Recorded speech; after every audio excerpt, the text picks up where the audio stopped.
The bailiff grabbed her arm in open court, and nobody moved to stop him. Nia Brooks stood in the Montgomery County Justice Center wearing a faded gray hoodie and scuffed sneakers, and every person in that room made the same calculation in the same half-second: she's nobody. Bailiff Daniel Briggs made that calculation too, and he leaned in close enough that she could smell the coffee on his breath, and he said, "You don't belong here." He was wrong. He was so catastrophically wrong that by the time he understood his mistake, he was staring at the ceiling tiles with his cheek pressed against the marble floor and the entire courtroom holding its breath. And he still didn't know who she was. If this story already has your pulse up, stay with me until the very end, because where this goes will leave you speechless. Hit that subscribe button, leave a like, and drop a comment telling me what city or country you're watching from. I want to see exactly how far this story travels.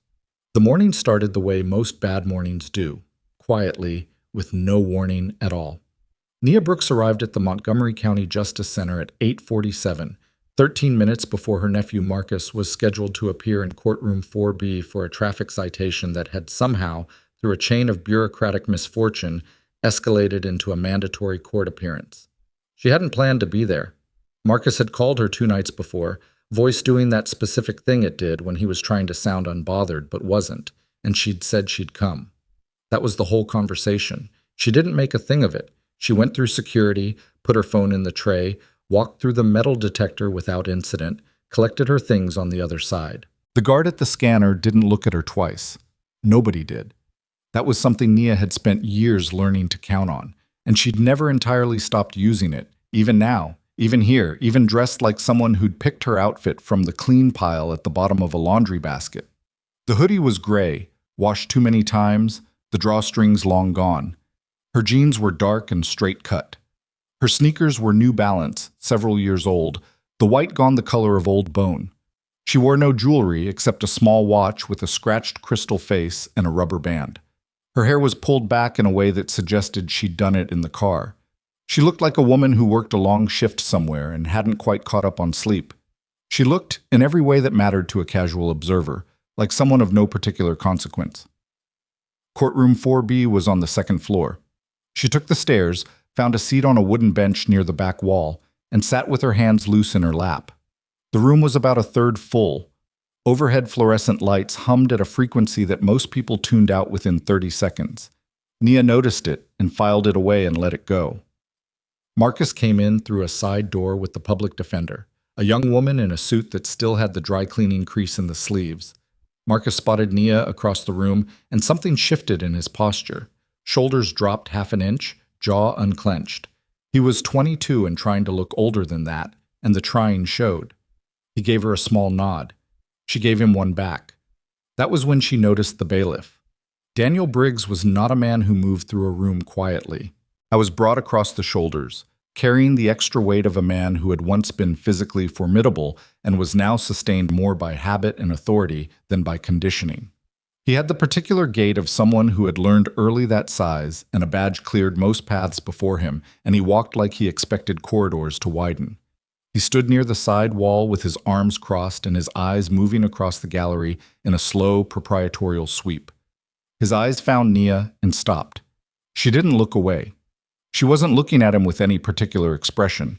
She was just sitting there, calm, hands in her lap, the way she'd been sitting since she arrived. But something about that stillness seemed to bother him. She'd seen it before, in different rooms, with different people. Some men couldn't read calm in a woman and defaulted to assuming it was a provocation. Briggs uncrossed his arms and walked toward the back of the gallery. Nia watched him come and noted the deliberate quality of it. The way he angled toward her specifically, not toward the door, not toward anyone else. He stopped at the end of the row and stood there for a moment, looking down at her. "You waiting on someone?" he said. His voice was pitched low, but not that low. The woman seated 2 rows ahead of Nia glanced back briefly, then looked forward again. "Yes," Nia said. "My nephew, Marcus Brooks." "He got a case today?" "Traffic citation." Briggs nodded slowly, like she'd confirmed something he suspected. "You got ID on you?" Nia reached into her jacket pocket and produced her driver's license without being asked to explain why she was being asked. She'd learned a long time ago that producing the thing quickly cost her less than the argument about whether it was owed. He looked at it, looked at her, handed it back. "You're going to need to move up," he said. "This row is for family of defendants with cases on the morning docket." "Marcus Brooks is on the morning docket," she said. A beat. "Move up anyway." She looked at the rows ahead of her. There were 3 people in them, and the courtroom seated perhaps 60. She stood, moved 2 rows forward, and sat again. She did not say anything about it. She was not here to have a conversation with a bailiff. She was here for Marcus, and in 40 minutes it would be over, and she could go back to her apartment and her routine and the particular quiet she'd built there piece by piece over the past 2 years. Briggs didn't move away. "You got something in your pockets?" he said. "My phone and my keys both went through the scanner downstairs." "Let me see." She turned both pockets out. Phone, keys, a folded receipt from a gas station she'd stopped at on the drive over. He nodded again. Didn't move. The judge hadn't entered yet. The court was in a low murmur of pre-session noise, lawyers conferring, a child somewhere asking something in a whisper, someone's phone set to vibrate going off against a wooden bench. Normal sounds. Nia sat with her pockets turned out and waited. "You can put those back," Briggs said finally. She did. He lingered another moment, then moved off toward the front of the room. Nia watched him go. She registered the pattern of it, the stopping, the ID check, the pocket check, the manufactured reason to move her. Registered it without particular heat. She'd been processed and cataloged and dismissed in more hostile rooms than this. She pulled out her phone and checked the time. 31 minutes until the docket opened. She put the phone away and sat with her hands in her lap and breathed at her normal resting rate of 12 breaths per minute, which she'd maintained under circumstances that would have been considerably more difficult to describe to the people currently fidgeting and checking their phones around her. Briggs came back 14 minutes later. She saw him coming from across the room again. This time, his trajectory was slightly different, less the angle of a man walking toward a destination, and more the angle of a man deciding to stop somewhere specific. He came to the end of her row again and stood with his thumbs hooked in his belt and looked at her with an expression she recognized as manufactured displeasure. "Ma'am, I need you to step out into the hallway." "The session hasn't started yet," she said. "I'm aware of that."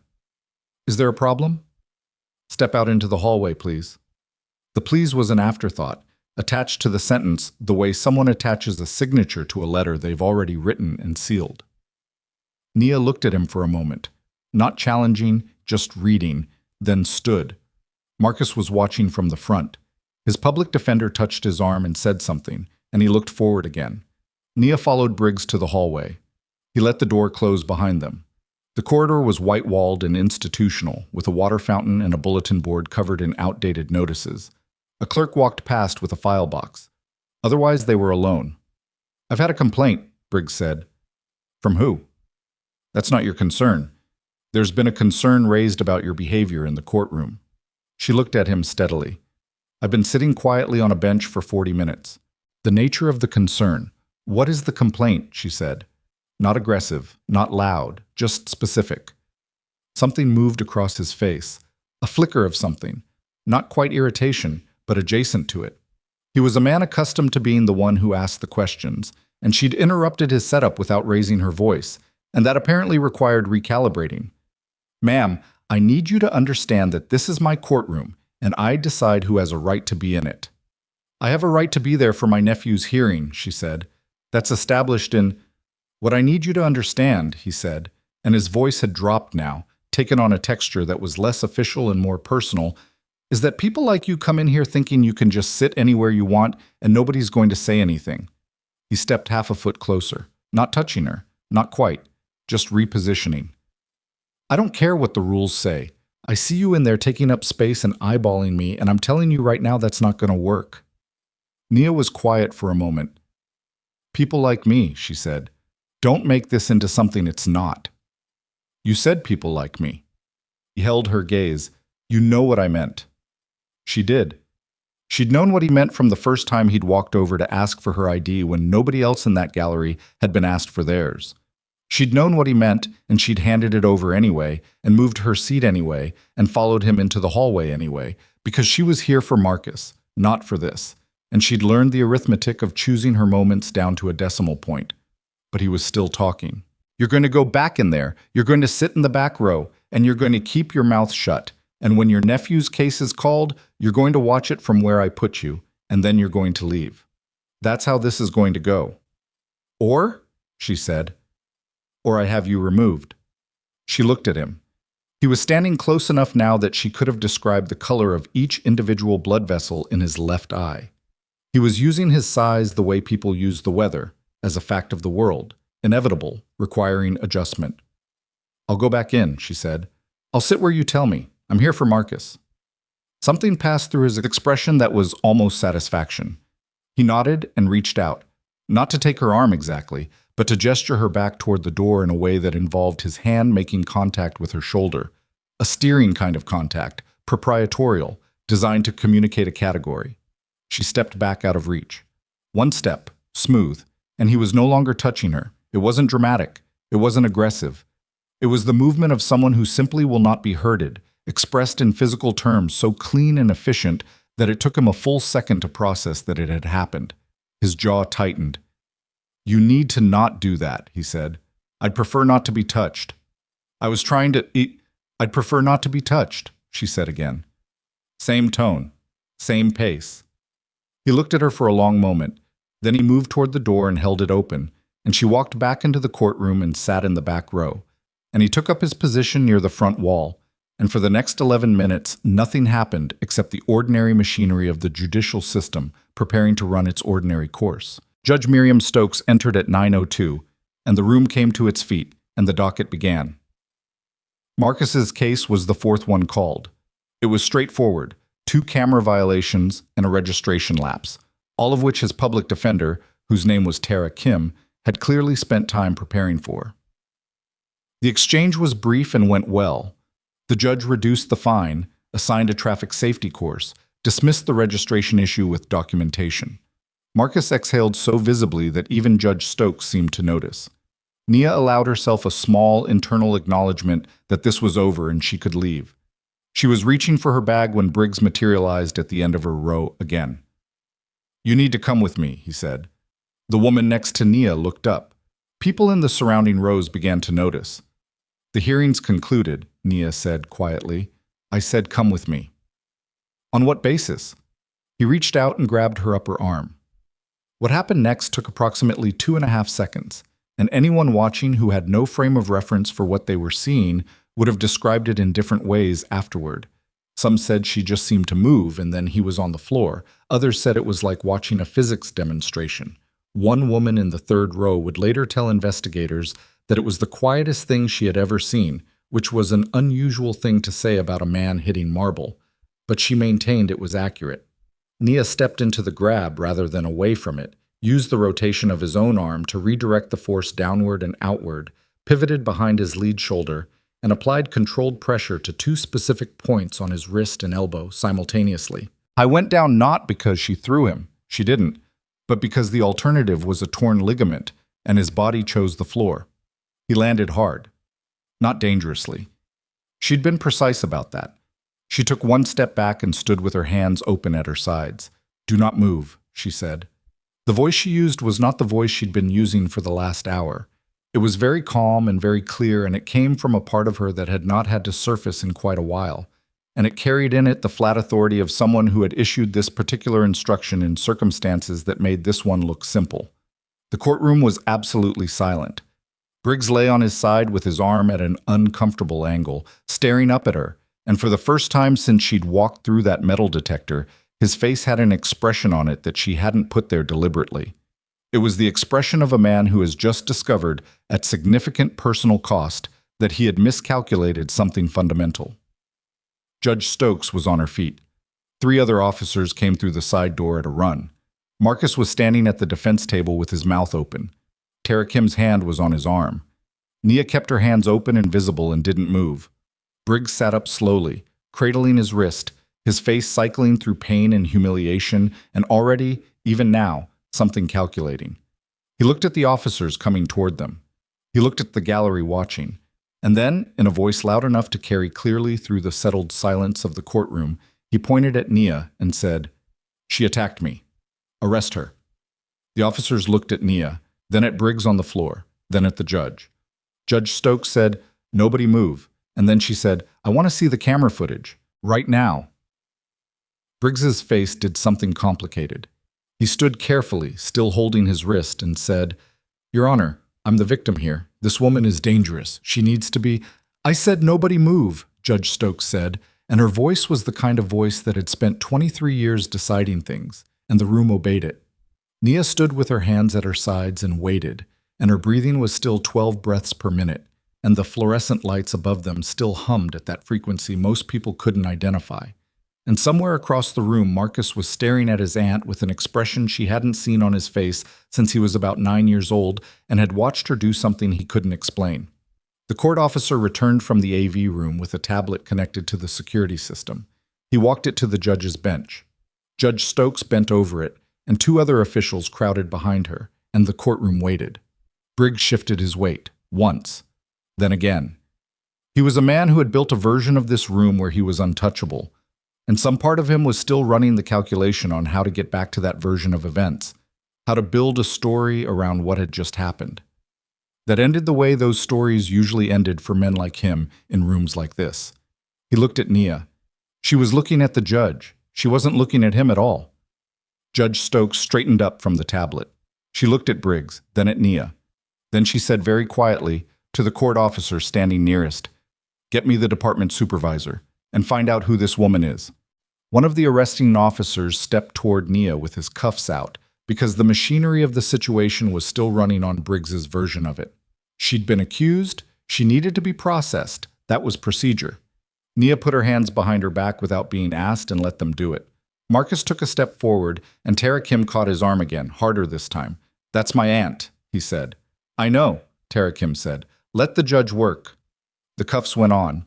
Nia's face didn't change. She stood in the center of the courtroom with her hands behind her back and the gallery watching from their benches, and Briggs stood near the wall cradling his wrist with an expression that was trying to be righteous and not quite getting there. The judge hadn't sat back down. She was reading something on the tablet. Then she was reading it again. Then she looked up at Nia with an expression that contained several things at once, and she said, in a voice that was very controlled and very deliberate, "What is your name?" Nia looked at the judge. "My name is Chief Petty Officer Nia Brooks," she said. "United States Navy." The room went so quiet that the hum of the fluorescent lights became clearly audible. Briggs's face went still.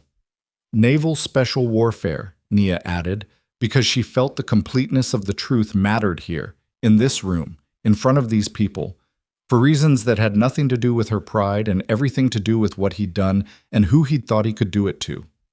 Nobody in the gallery moved.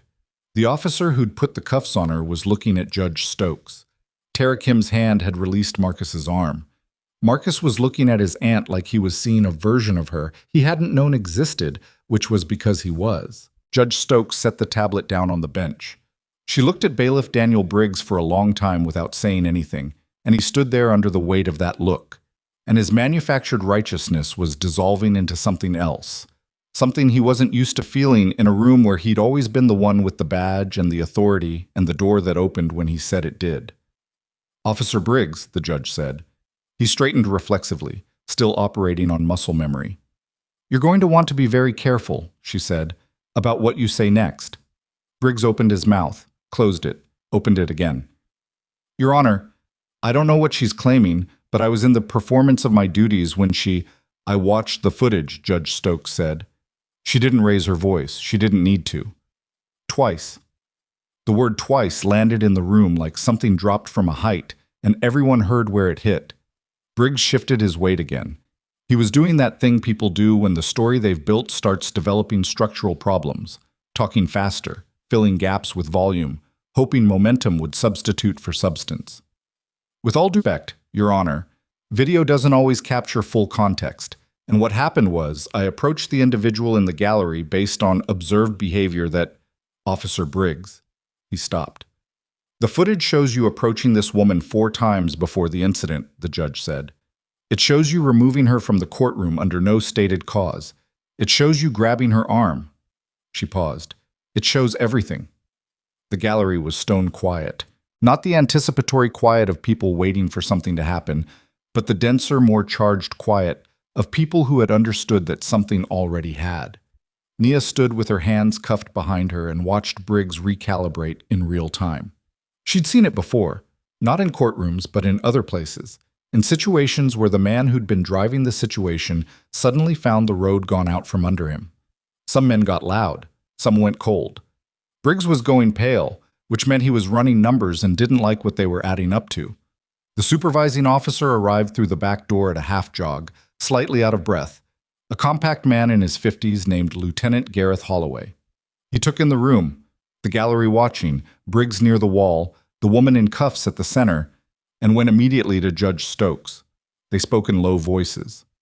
Holloway looked at the tablet.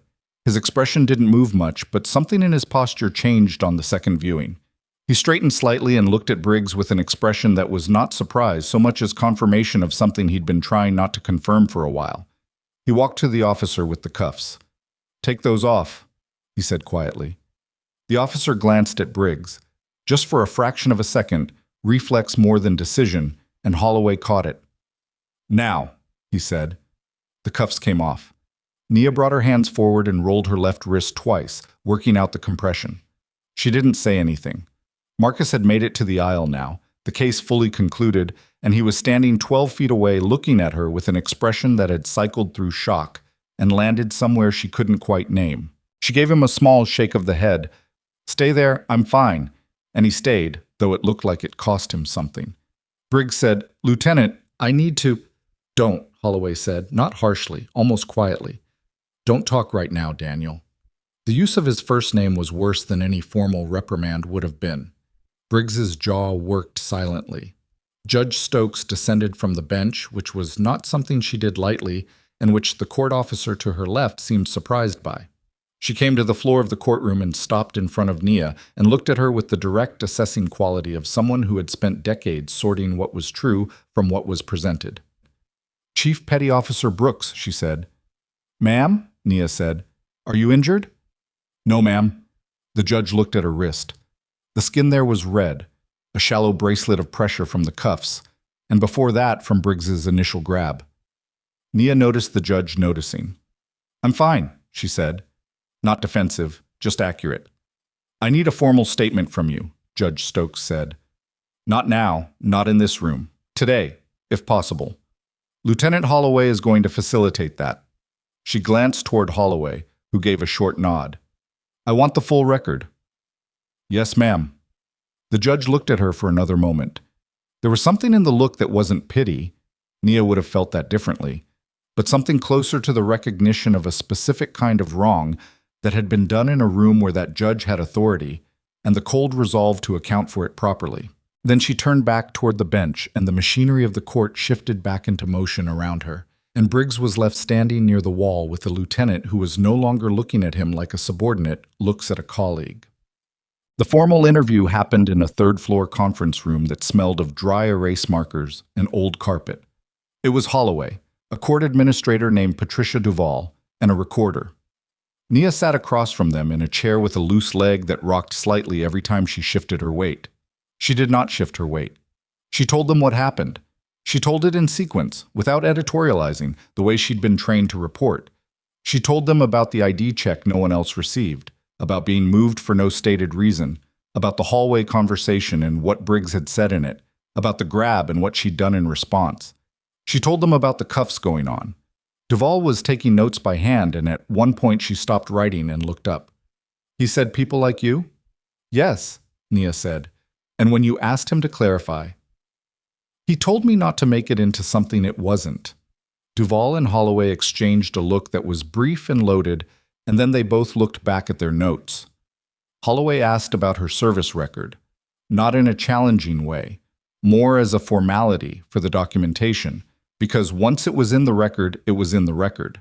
She gave him the version she was cleared to give: Naval Special Warfare, 6 deployments, current status reserve with an active consulting contract she wasn't at liberty to detail.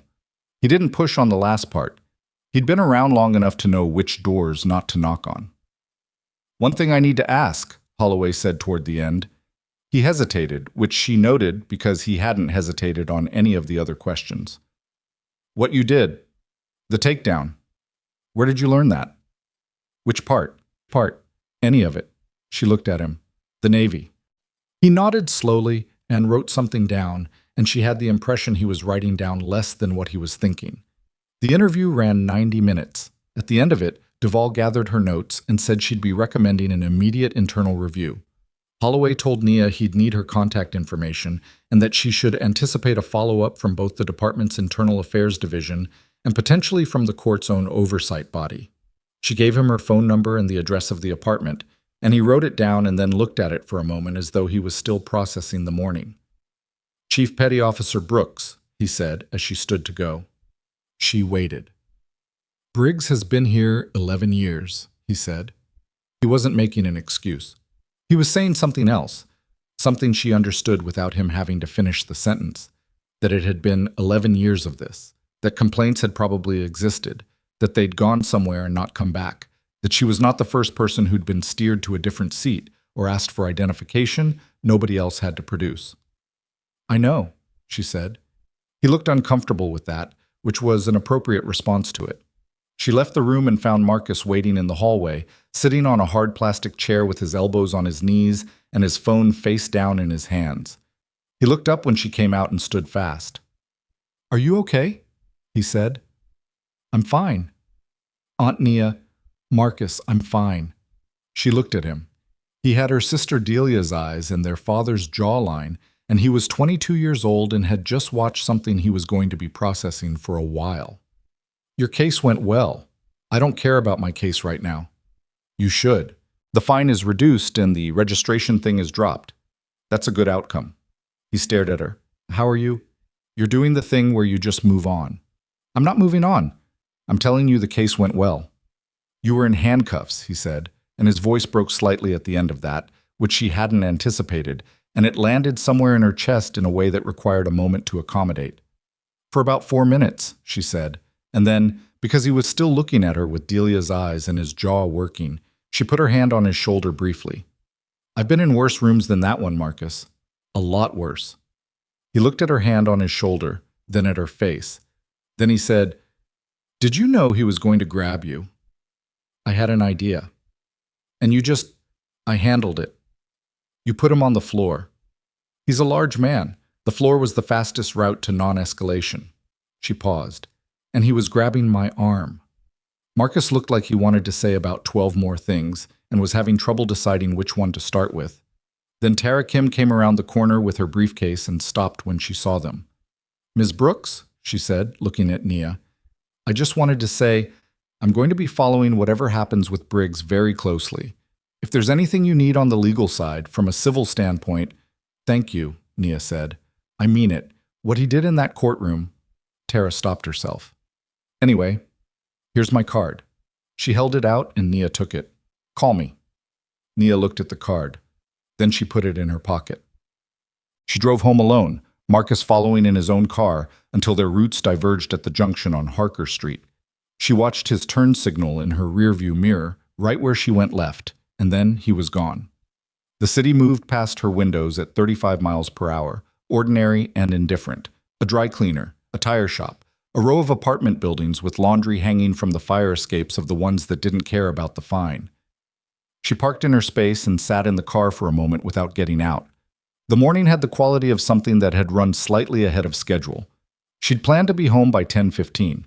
It was now past noon, and there were 3 missed calls on her phone, 2 from a number she didn't recognize, and 1 from a man named Colonel Warren Yates, who was the only contact in her phone listed by rank, because he was the only one who'd insisted on it, and she hadn't had the energy to argue. She called the unknown number back first. It rang twice. "This is Adrian Polk. I'm a reporter with the Montgomery Courier. Is this Nia Brooks?" She ended the call. Yates picked up on the first ring. He always did. "Chief Brooks," he said. Not Nia. He'd been calling her that since 2019, which was after the thing in Djibouti that she wasn't going to think about today, or any day in particular. "Colonel?" "I'm going to guess," he said, "that the reason I just got a call from a Lieutenant Holloway at the Montgomery County Sheriff's Department is related to whatever you're not telling me. There was an incident at the courthouse this morning. I read that as an understatement. Marcus had a hearing, a bailiff. I know who Briggs is. Holloway gave me the short version." A pause. The security footage is apparently very clear, so I've been told. Another pause. Longer. She had enough history with Yates to know his pauses, the way some people could read music. This one had a specific weight to it. The footage is going to be a problem, he said. I assumed. Not for you, for the department. But things like this... He stopped. Started again. You're going to have visibility that you probably don't want. I know. Holloway flagged your service record in his report. Not details. But enough. And once that gets to IA and they run your file, I know, she said again, there's going to be press. There already is. Someone from the Courier called me before you. Yates made a sound that wasn't quite a word. Don't talk to anyone, not yet. Let the internal process run. That was my plan. Your plan, he said, with the cadence of a man who had supervised her plans for 6 years and had a specific relationship with the way they tended to unfold. Right, I'm going to make some calls. There are people at the JAG office who are going to want to be read in, and there's a standing protocol for when service members get involved in, I wasn't on duty, Colonel. That doesn't matter. She knew it didn't. It had never mattered, not in her experience. You were what you were regardless of what you were wearing at the time. Briggs had found that out. She supposed she was finding it out again from a different angle. Call me this evening, Yates said. Before 8. Yes, sir. She went upstairs. The apartment was quiet in the way it was always quiet. Not empty, just orderly. She'd never been a person who left things out. The counter was clear, the books were on the shelf by size, and the one photograph on the living room wall was a landscape, not a portrait. She'd lived here 2 years and it still looked like she'd moved in recently. She knew that. She'd thought about changing it a couple of times and then not changed it. She made coffee, stood at the window while it brewed, and looked at the street below. A kid on a bicycle. 2 women talking outside the dry cleaner.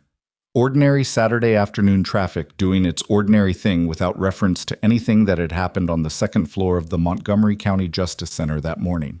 She drank the coffee standing up and thought about Briggs's face in that last moment before the lieutenant told him not to talk. She thought about the way his version of the room had started to come apart in real time, the story he'd built dissolving at the edges as the footage ran.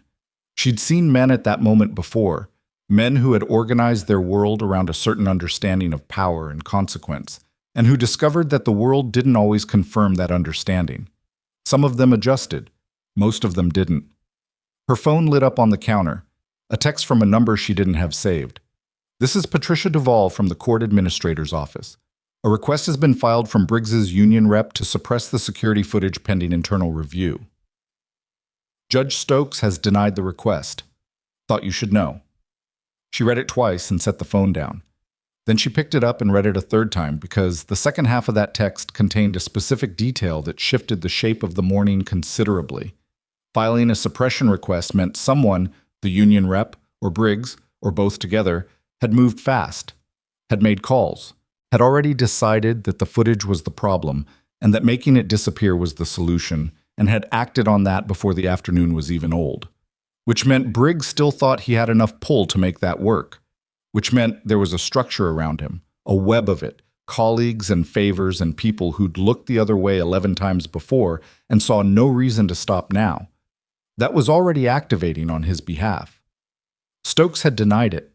That was something. That was actually a significant something, but it also meant this was not going to resolve quietly, the way she'd spent the drive home half hoping it might. It was going to get worse before it got better, and worse in this context meant visibility, which was the thing she'd worked hardest and longest to avoid. She was still standing at the window when her phone rang again. She looked at the screen.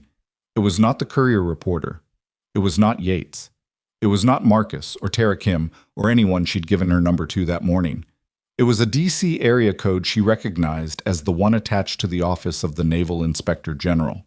She looked at it ring. Once, twice, 3 times. She picked it up. Chief Petty Officer Brooks.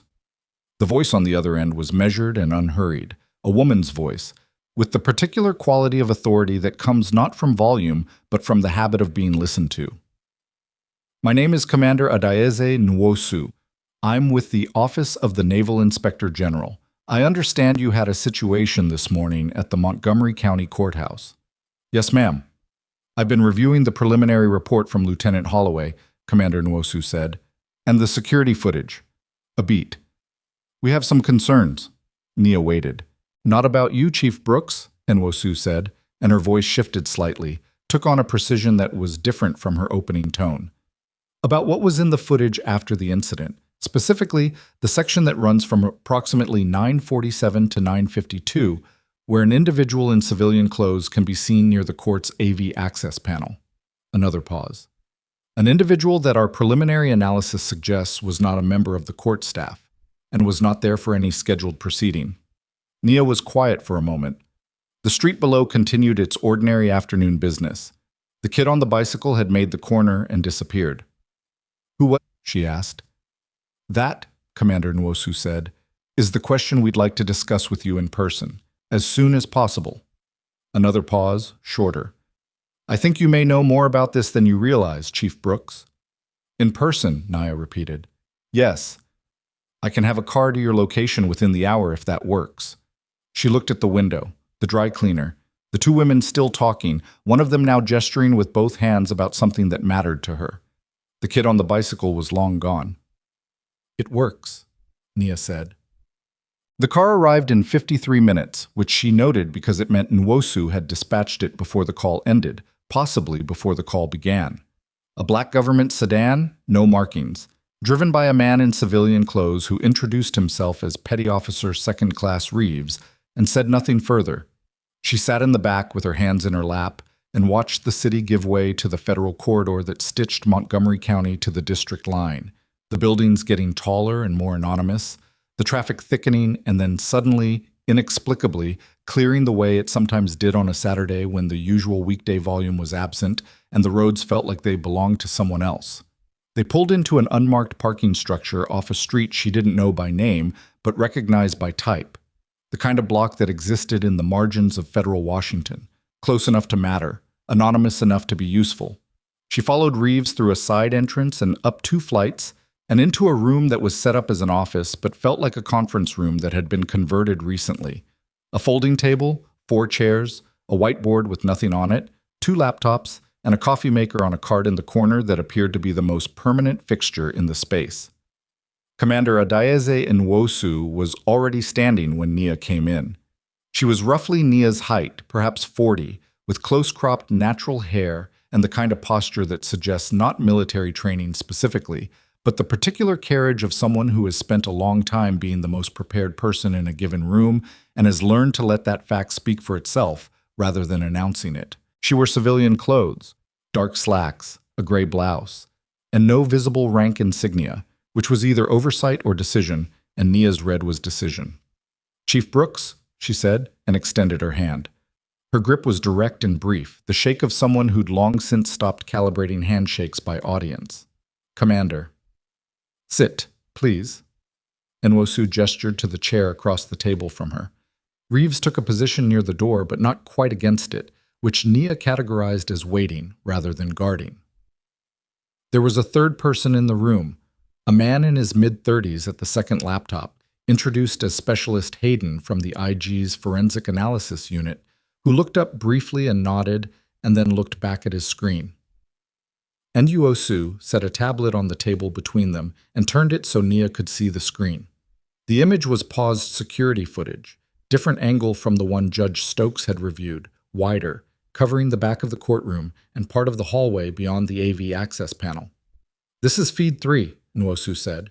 The court's primary AV system runs 2 cameras at ceiling level. This is a third camera, building security, separate system, covering the corridor and secondary access points. She tapped the screen.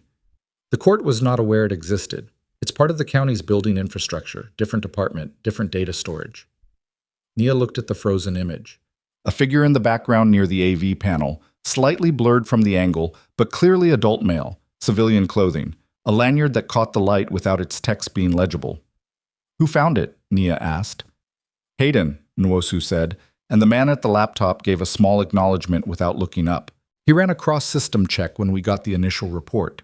Standard protocol when active or reserve personnel are involved in courthouse incidents. That's not standard protocol, Nia said. Nwosu looked at her. No, she agreed without further explanation. Nia looked back at the tablet. Play it. And Wosu played it. The figure moved to the AV panel, spent approximately 40 seconds at it, doing something with the panel, hands working, back to the camera, and then walked away. The timestamp in the corner read 09:43:17.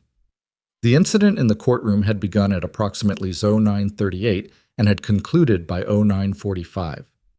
The AV panel was the access point for the court's recording system, the same system that had captured Briggs's behavior on the primary footage.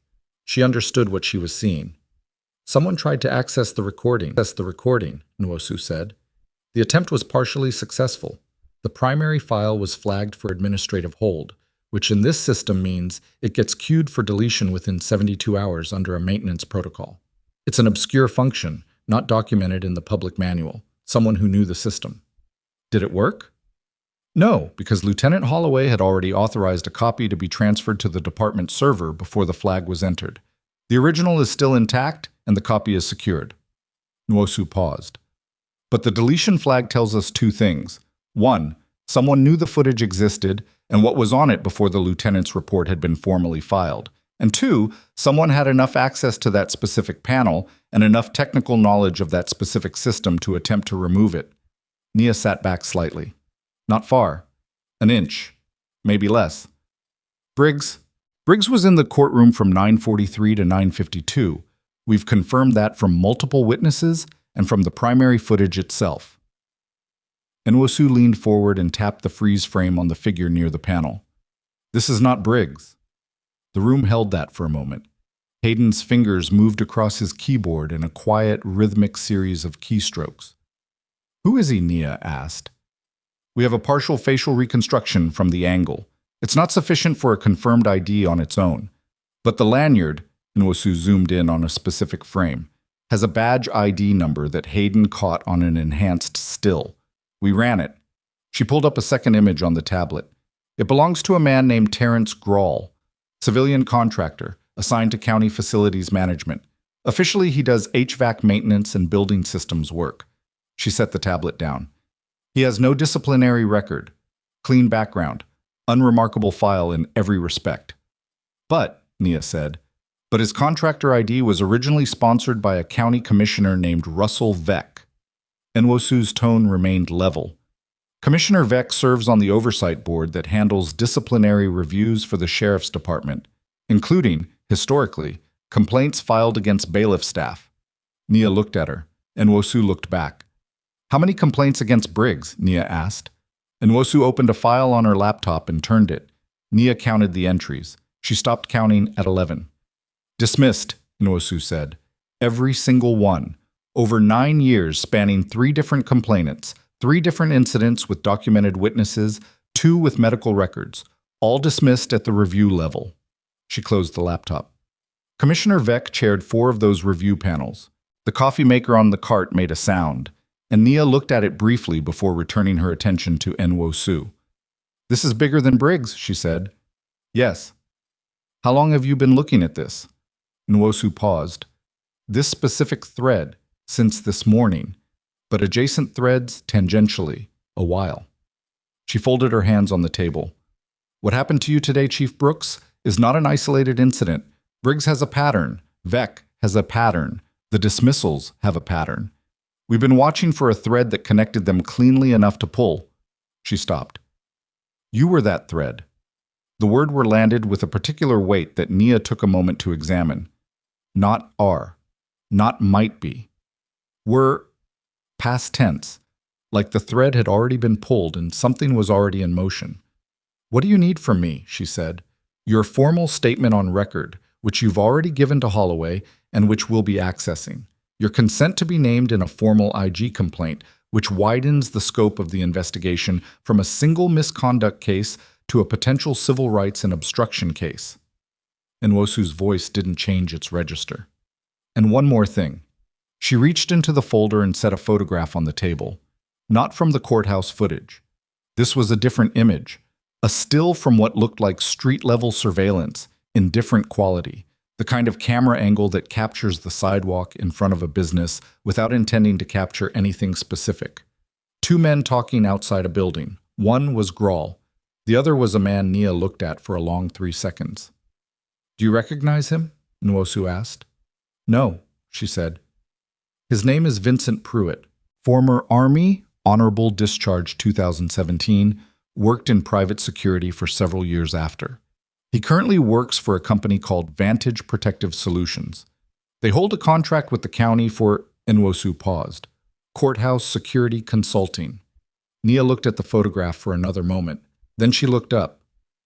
Briggs, she said slowly, didn't just have a commissioner running interference on his complaints. He had people watching who filed them.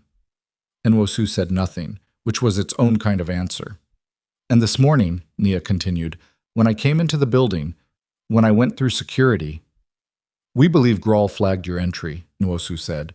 You cleared the scanner, you went to the gallery, and within 8 minutes, Briggs made his first approach. That turnaround is too fast for coincidence. Someone told him you were there. Someone told him, based on something, your appearance, your name, something, that you were worth targeting. Nia sat with that. The ID check, the seat change, the hallway. It had felt like opportunism, the kind of casual abuse of authority that men like Briggs practiced like a reflex without particular design.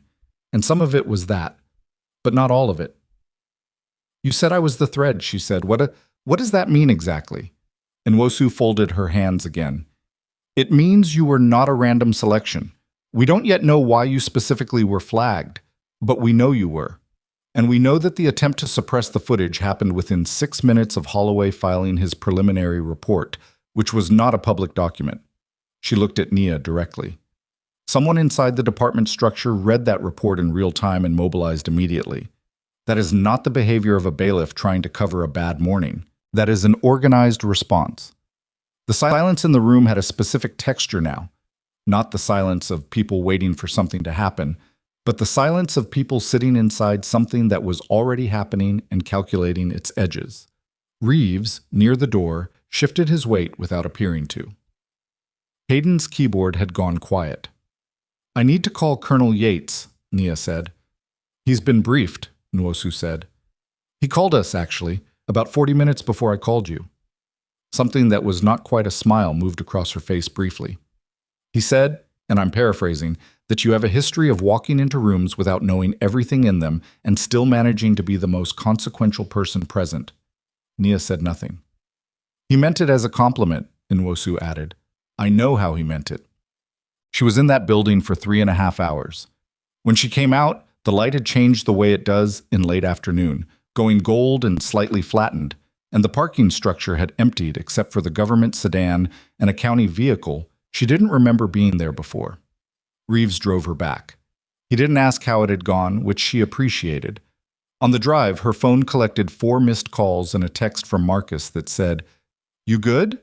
To which she replied yes, and then, after a moment, added dinner this week because she owed him more than a monosyllable, and it was the specific thing she could offer right now without getting into anything she wasn't cleared to discuss. He replied with a thumbs up and then a fork and knife emoji, which she looked at for a moment and then put her phone back in her pocket. The next 48 hours moved in a rhythm that she recognized from operational waiting periods. The specific texture of time when something significant is in motion but hasn't yet resolved, when the work is being done somewhere else by someone else, and your job is to stay accessible and not complicate things. She went for runs in the morning, earlier than usual, when the streets were empty enough that she could move without much of a plan.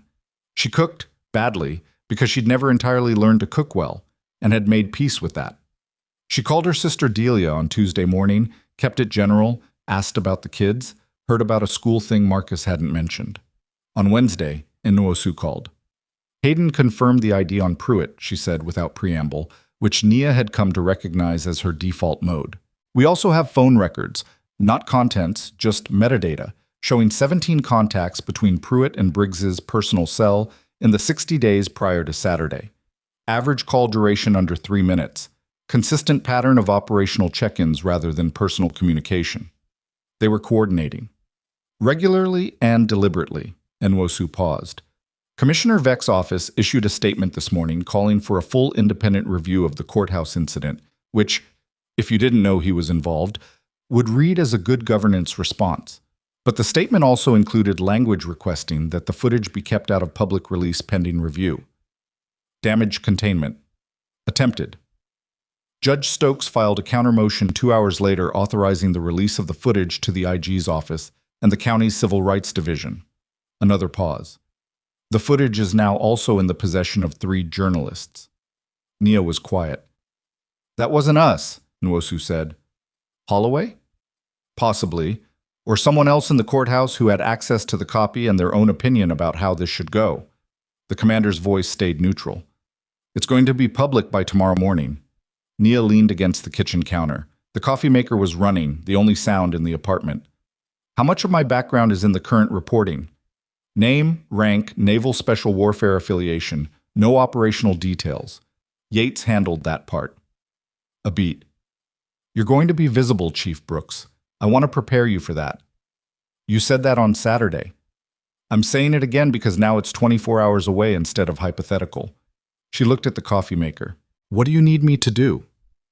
Nothing, Nwosu said, and it was the first time since Saturday that the word had sounded like something other than a placeholder.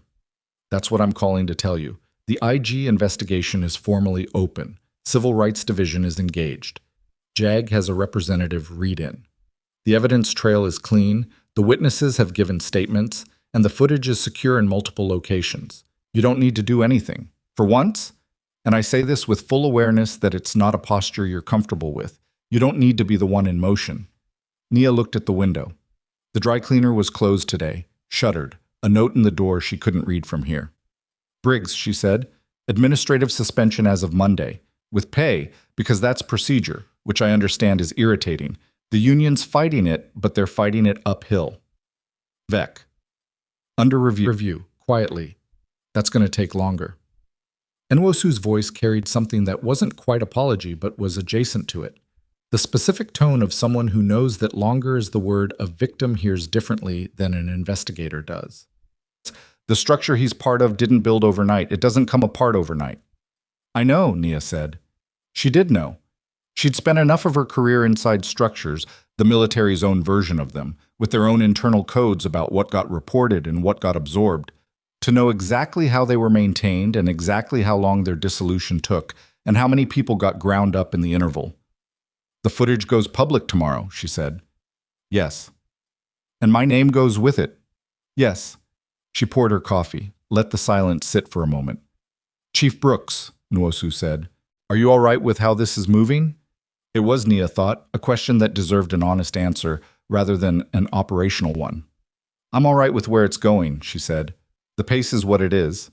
That's very diplomatic.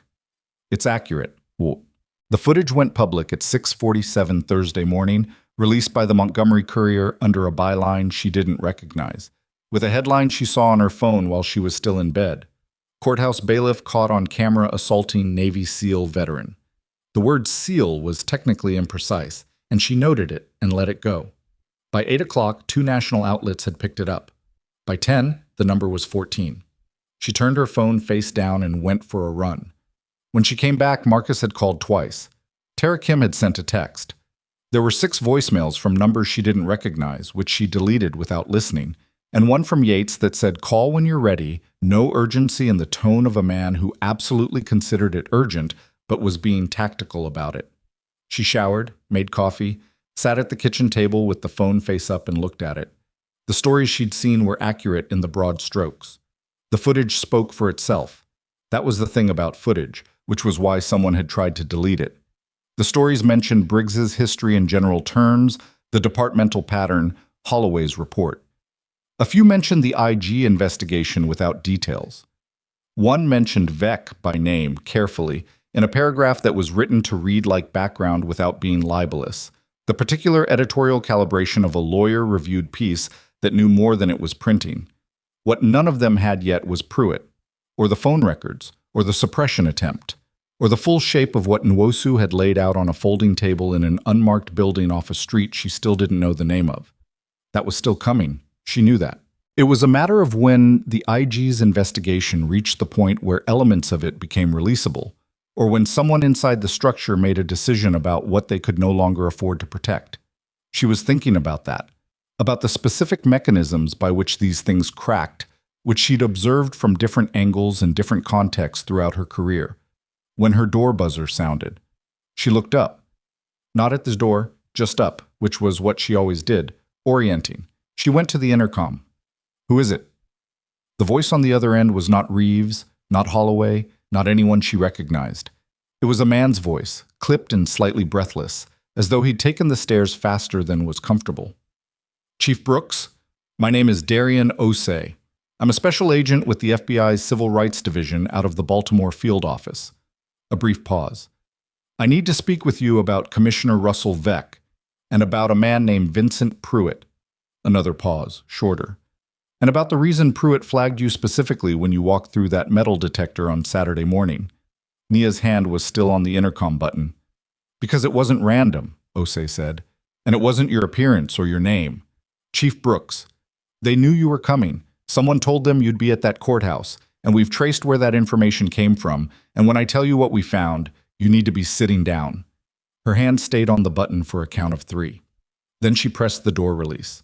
Darian Osei was younger than his voice had suggested, maybe 32, 33, with the particular energy of someone who had been awake for a long time and was running on something more disciplined than caffeine. He wore a dark jacket, no tie, and carried a leather folio that looked like it had been dropped at least once. He showed her his credentials at the door, which she examined properly rather than glancing at them the way most civilians did.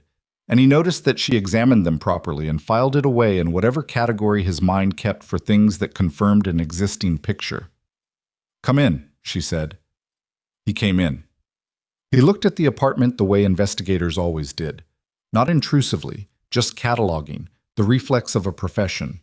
And she watched him notice the bare counter, the books by size, the landscape on the wall, the absence of anything personal on display, and arrive at some conclusion about her that was probably partially accurate. She didn't offer coffee. She gestured to the table and they both sat. "You said they knew I was coming," she said. No preamble. If he'd climbed the stairs fast enough to be slightly breathless, he could dispense with the setup. "Yes." He opened the folio. It had paper inside, actual printed pages, which was either old habit or a deliberate choice about what he brought to locations where he didn't know who else might be watching a screen. 3 days before Marcus's hearing, someone accessed the public court docket, which is publicly accessible, no credentials required, and ran a search on the case number. That's normal, happens constantly. But this search originated from an IP address registered to Vantage Protective Solutions, which is Pruitt's employer. They were monitoring the docket. Not the whole docket, specific cases. We found a pattern going back 14 months, periodic searches from Vantage registered IPs on cases involving particular demographics, particular zip codes, particular names. He paused. The pattern correlates with Briggs's incident record.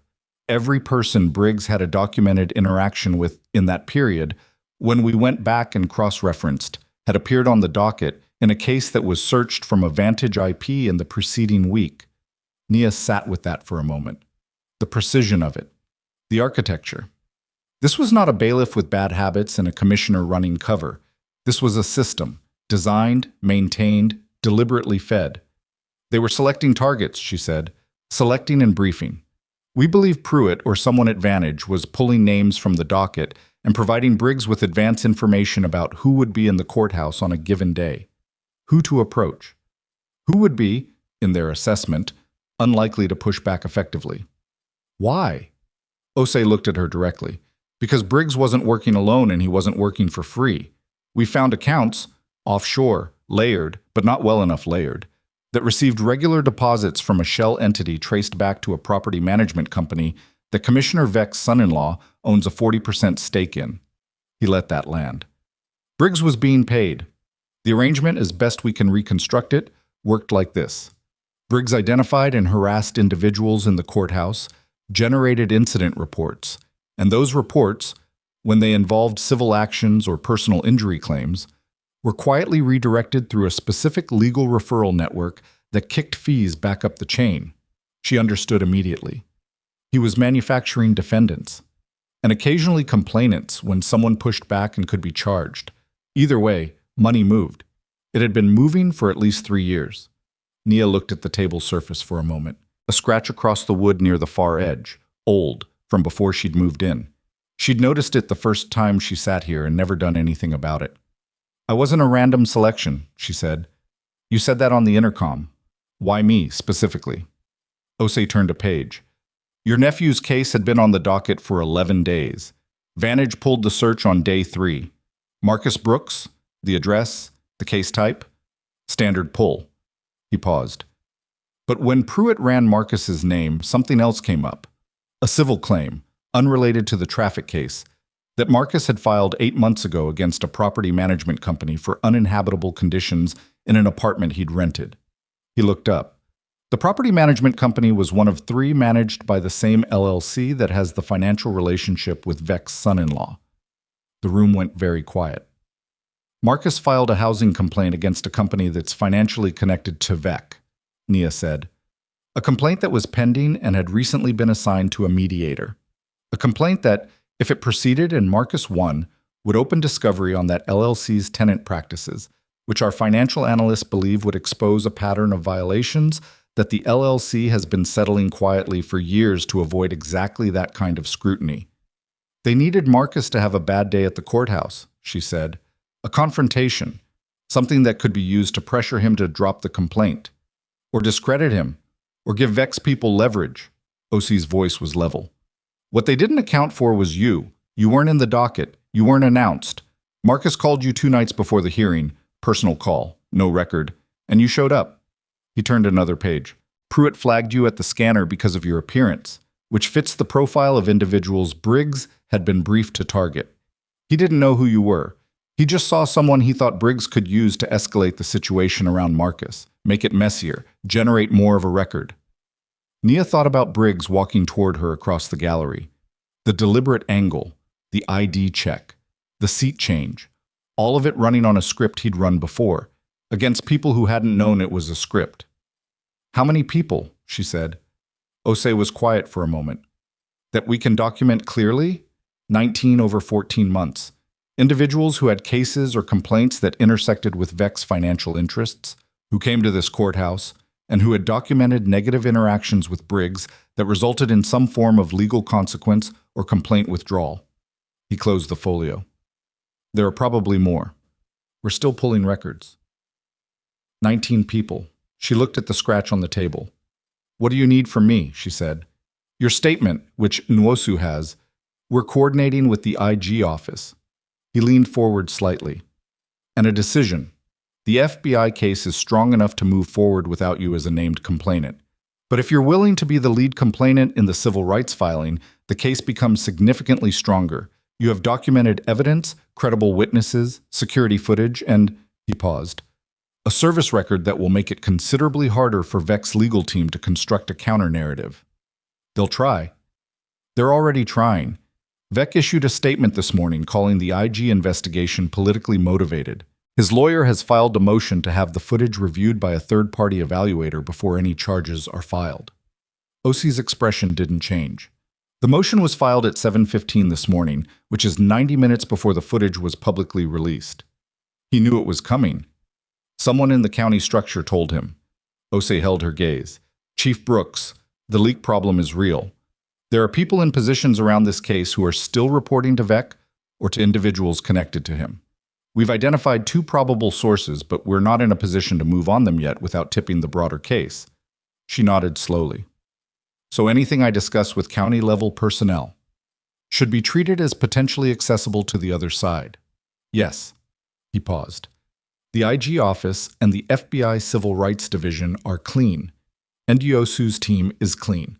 Holloway, based on everything we can see, is clean and has been cooperative. But below that level, the sheriff's administrative staff, the court's own personnel beyond Stokes, we're not certain. She thought about Duvall's text on Saturday, the one about the suppression request. Duvall had sent it from her personal number, not the court system. She filed that detail away in a new category. I'll be the lead complainant, she said. Osei nodded. He hadn't looked surprised, which meant he'd assessed her correctly walking in, which she supposed was his job. There's one more thing, he said. He reached into the folio and produced a single printed page. He slid it across the table. We found this in Pruitt's work files. It's an internal vantage document, briefing notes as near as we can tell, prepared for Briggs on the morning of your nephew's hearing. She looked at it. 3 paragraphs. Her eyes moved through it efficiently. The first paragraph was Marcus. Case number, hearing time, the housing complaint flagged and summarized. The second paragraph was operational notes she recognized as instructions without that word being used. The third paragraph was 4 lines about her. Name. General physical description. The notation unknown relationship to target. Proceed with standard escalation protocol. She set the page down. Standard escalation protocol. There was something almost administrative about it. The blandness of that phrase applied to what had happened in that courtroom. The way it reduced what Briggs had done to a procedure, a repeatable step in a workflow that had been running for 3 years while 19 people sat in various courtrooms not knowing they'd been selected. "I want a copy of this," she said. "You'll receive the full evidentiary file once we're at the charging stage." He gathered the page back. "That should be within the next 72 hours. She walked him to the door. He paused in the doorway. "Chief Brooks," he said, "I've worked civil rights cases for 6 years.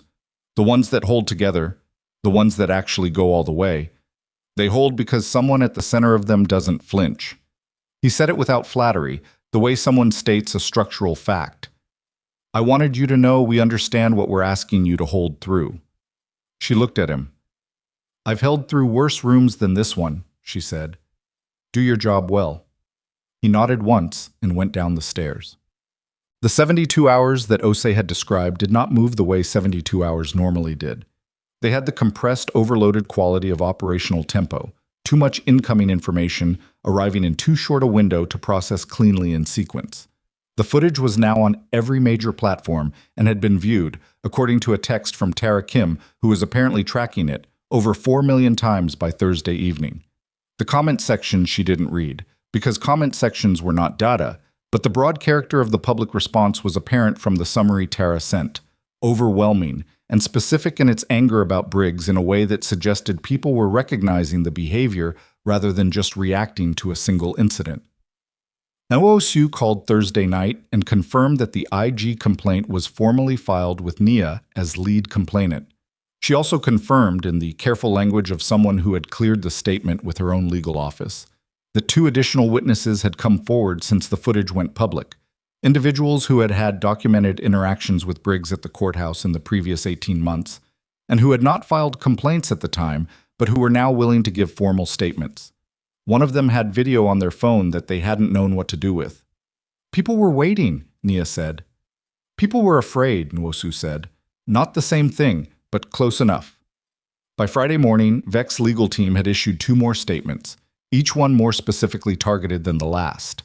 The first questioning Nia's account, the second questioning her mental state and language carefully chosen to sound like concern rather than attack. She read both of them at the kitchen table with her coffee and noted the tells. The phrases that were designed to seed doubt without making falsifiable claims, the strategic use of words like alleged and reported and claimed, the careful construction of a parallel narrative where Briggs was a 20-year public servant with a clean record being destroyed by a viral moment taken out of context. The video was 4.5 million views by the time that second statement dropped. She called Yates. "They're building a character case against you," he said. He'd already read both statements, which told her he'd been watching the story the way someone watches a situation they're professionally invested in. "It's a holding action. They're trying to muddy the water before the charging documents become public." "How long before they do?" "Osei told me 48 hours. That was this morning." A pause.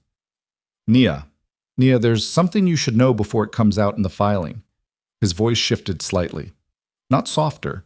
Yates didn't do soft, but more deliberate. "Your consulting contract, the one you can't discuss publicly." She was quiet. "It's been identified," he said. "Not the details, not the nature of the work, but the existence of an active contract with a classified program that's been picked up by someone in Vec's network, and they're preparing to use it to argue that you have institutional backing that makes this case politically motivated. That you're not an individual. You're a weapon being pointed at them by a larger organization." She looked at the window. The dry cleaner was open today. A woman in a red coat going in with what looked like a winter jacket, end-of-season timing. "Is it true?" she said, not defensively, just as a structural question, because clarity mattered more than comfort. Is it true that you have institutional backing? Yates said. Technically, yes. The IG office is involved, the FBI is involved, JAG has a representative. That's institutional. He paused. Is the case politically motivated? No. Does the involvement of multiple federal bodies look to a defense attorney trying to create doubt, like a coordinated attack? It can be made to look that way. What do we do? Nothing, he said, which was the same word Nwosu had used 3 days ago and carried the same specific difficulty. Osei's team anticipated this. The charging document will be clear on the sequence of events. Briggs's actions initiated this. The footage is the evidence. The financial investigation predates your involvement and was triggered by the Vantage activity pattern, not by you. The argument that you're a politically deployed weapon falls apart when the timeline shows the Vantage searches started 14 months ago and you walked into that building on Saturday without being expected. Except someone did expect me, she said, just not in the way they planned. Yates was quiet for a moment. No, he said, not in the way they planned. The charging documents were filed Friday afternoon. She knew it before Osei called because Nwosu texted her first. A single line, filed, clean, all parties named. She read it standing in her kitchen and then set the phone on the counter and looked at it. When Osei called, he confirmed what the document contained. Briggs charged with assault, civil rights violations, conspiracy, and obstruction of justice. Pruitt charged with conspiracy, obstruction, and computer fraud for the footage tampering attempt. Commissioner Russell Vec charged with conspiracy, civil rights violations, bribery of a public official, and racketeering. The last one covering the financial structure Osei's team had mapped across 14 months and 19 documented targets. 4 other individuals in the county structure charged as accessories. The union rep who had filed the suppression request for the footage was under separate investigation for obstruction. She listened to all of it in sequence and said nothing until Osei finished. Vec, she said, he'll make bail. Almost certainly, his legal team will have a motion filed within the hour. And Briggs? Bail hearing is Monday. Given the charges and the flight risk assessment, the DA is arguing for detention. A pause. I can't promise you how that goes. I know.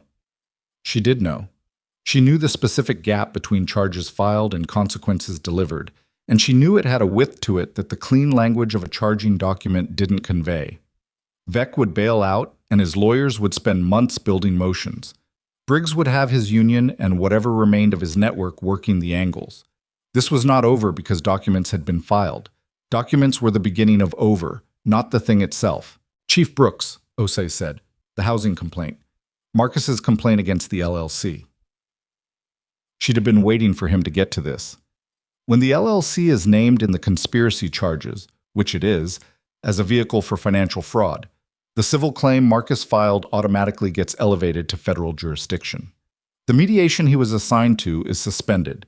The case will proceed through federal court under a completely different evidentiary standard, with the FBI's financial findings accessible to his legal team. A brief pause. He should talk to Tara Kim today. I'll call him, she said. She did, immediately after hanging up with Osei. Marcus picked up on the second ring, which meant he'd been waiting near his phone. Hey, he said. The charges are filed, she said. All of them. Briggs, Pruitt, Vec, 4 others. She paused. Your housing complaint is being moved to federal court. Call Tara Kim today. Right now, if you can. A long silence. Marcus. Yeah, he said.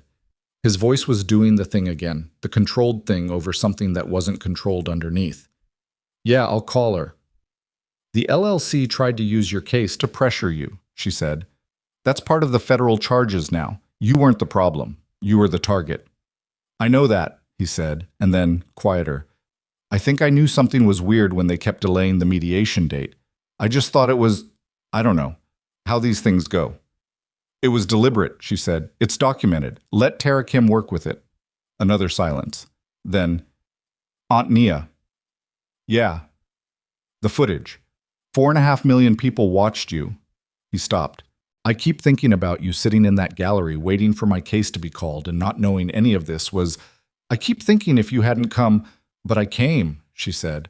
I know, but... Marcus. Her voice was even. not dismissive of what he was feeling.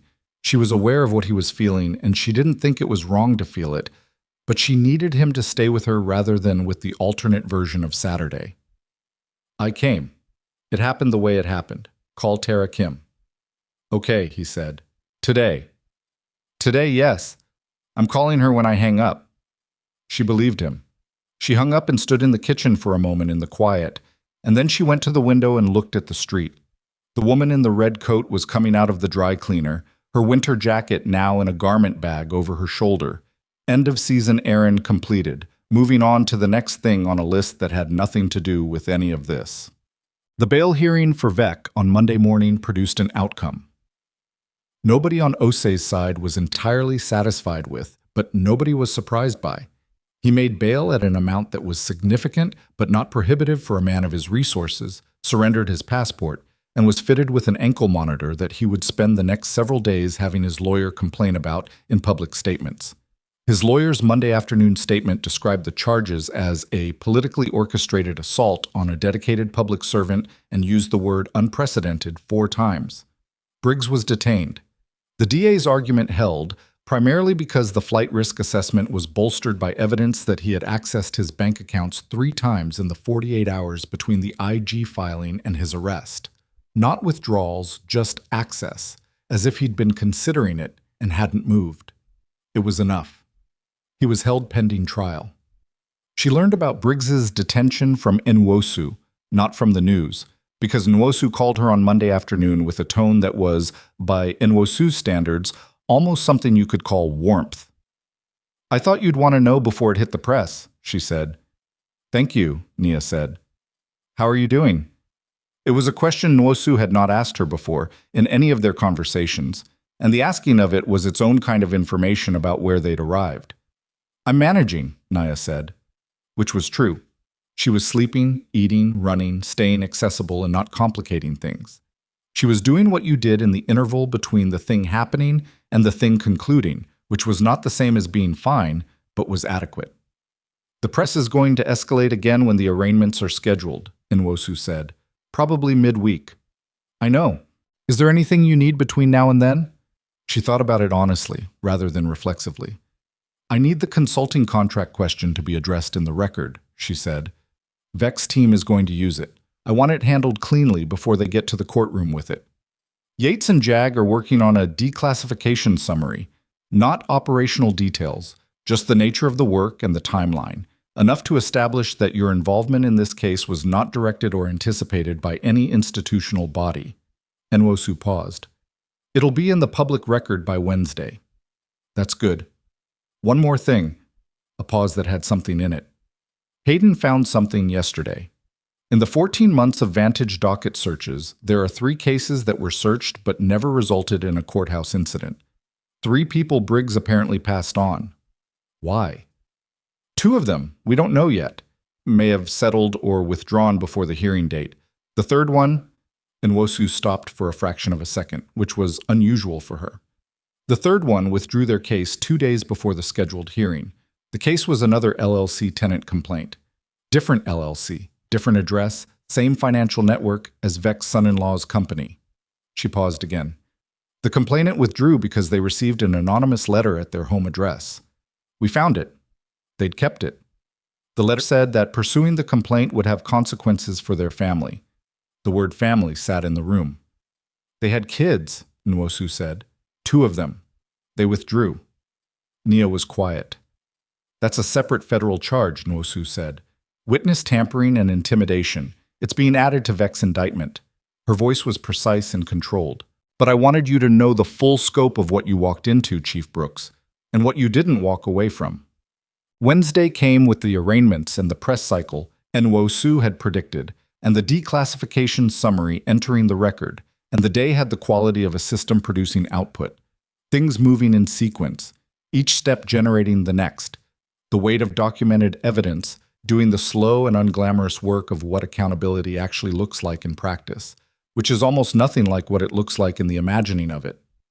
She went for her run at 5:30 and came back at 6 and stood in the shower for longer than necessary and thought about the woman in the 3rd housing complaint, the one who'd gotten the letter and kept it, who had been smart enough or scared enough to keep it, who had held it in some drawer for months while the LLC continued operating and Briggs continued working and Vec continued sitting on oversight panels. She thought about 19 people, probably more. She got out of the shower, dried off, and checked her phone.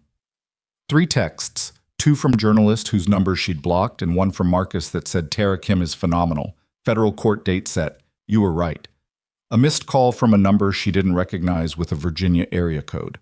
She called it back. The voice that answered was a woman, older, with the direct register of someone who spent her professional life being clear.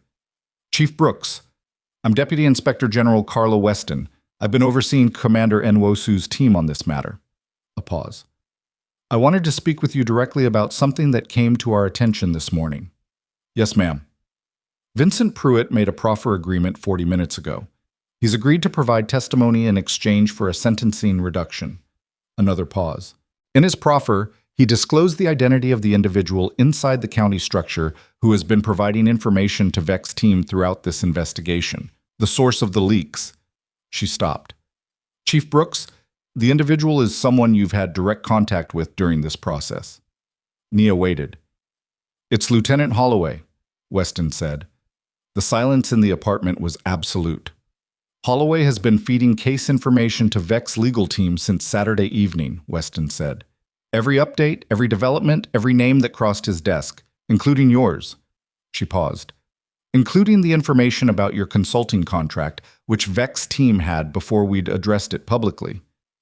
Nia looked at the scratch on the table, old from before she moved in, and she'd never done anything about it.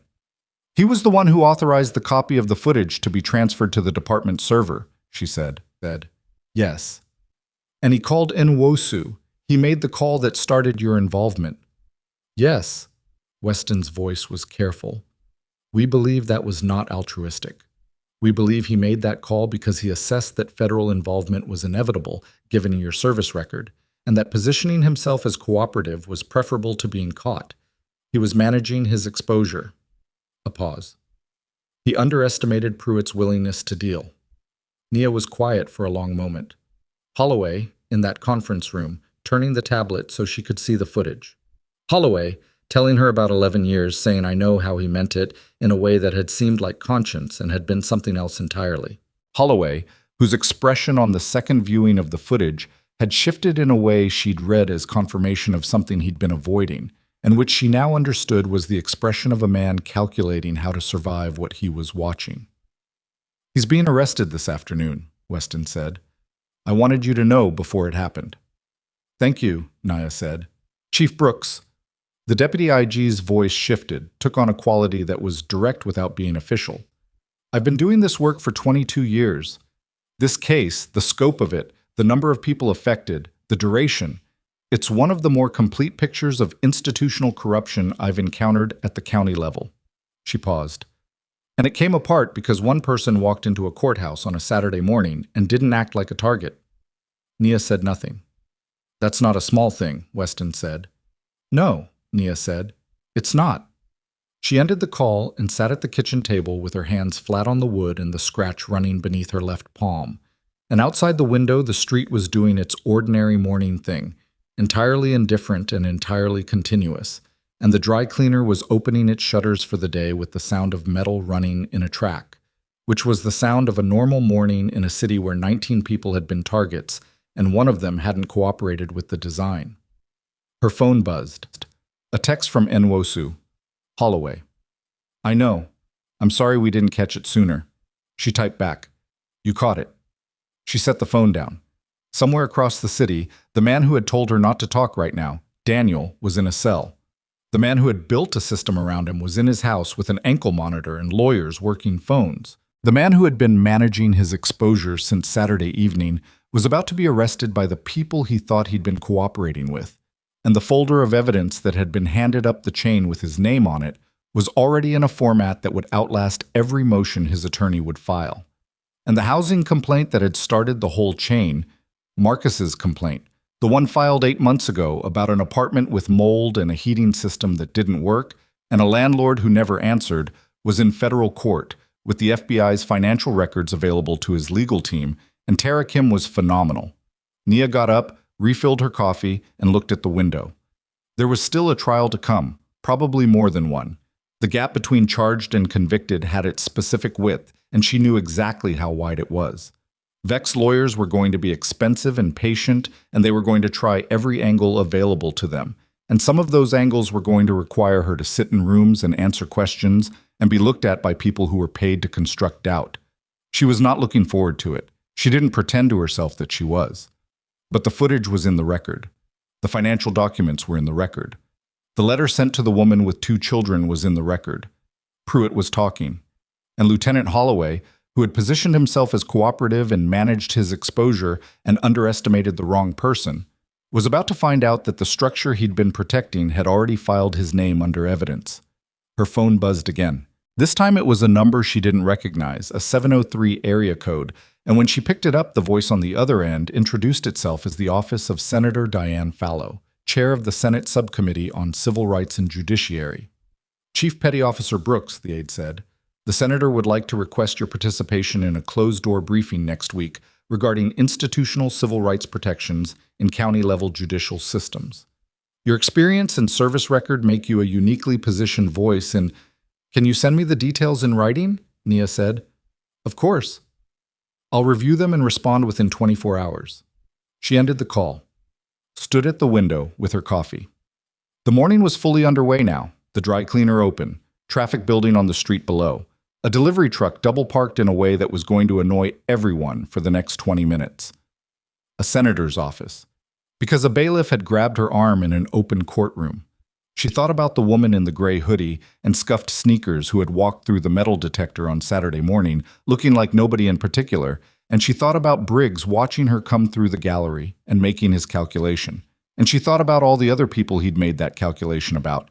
And she thought about the specific cost of being nobody in particular in a room where someone with a badge decided you were a target. She was not going to let the senator's office turn this into a moment. It was not a moment. It was a machine, the slow, grinding, unglamorous machine of accountability. And she was one part of it, and the other parts were Osei and Nwosu and Tyra Kim and the woman who had kept the letter and the 19 people whose names were now in a federal record with hers. Her phone buzzed a third time. Marcus, did you see the senator thing? She looked at that for a moment and then typed back, call Tara Kim. 3 dots appeared. Then, I literally just got off the phone with her.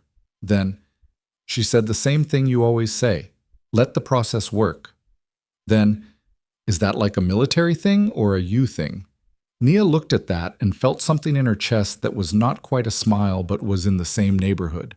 She put the phone in her pocket, picked up her coffee, and went back to the window. And the street below continued its ordinary indifferent morning, and somewhere in the county records there was a charging document with 19 names on it, and one of them was hers. And for the first time since Saturday, she allowed herself to hold the full weight of what that meant. Not the cost of it, which she'd already paid, but the shape of it, what it was, what it had made possible. And she stood with it for a moment, looking at the dry cleaner and the double-parked truck and the ordinary, irreducible life of a city street, and then her phone buzzed with an email from the senator's aide containing the briefing request details, and she set her coffee down and opened it. The briefing request was 4 pages. She read it standing at the counter, which was how she read most things she needed to assess quickly.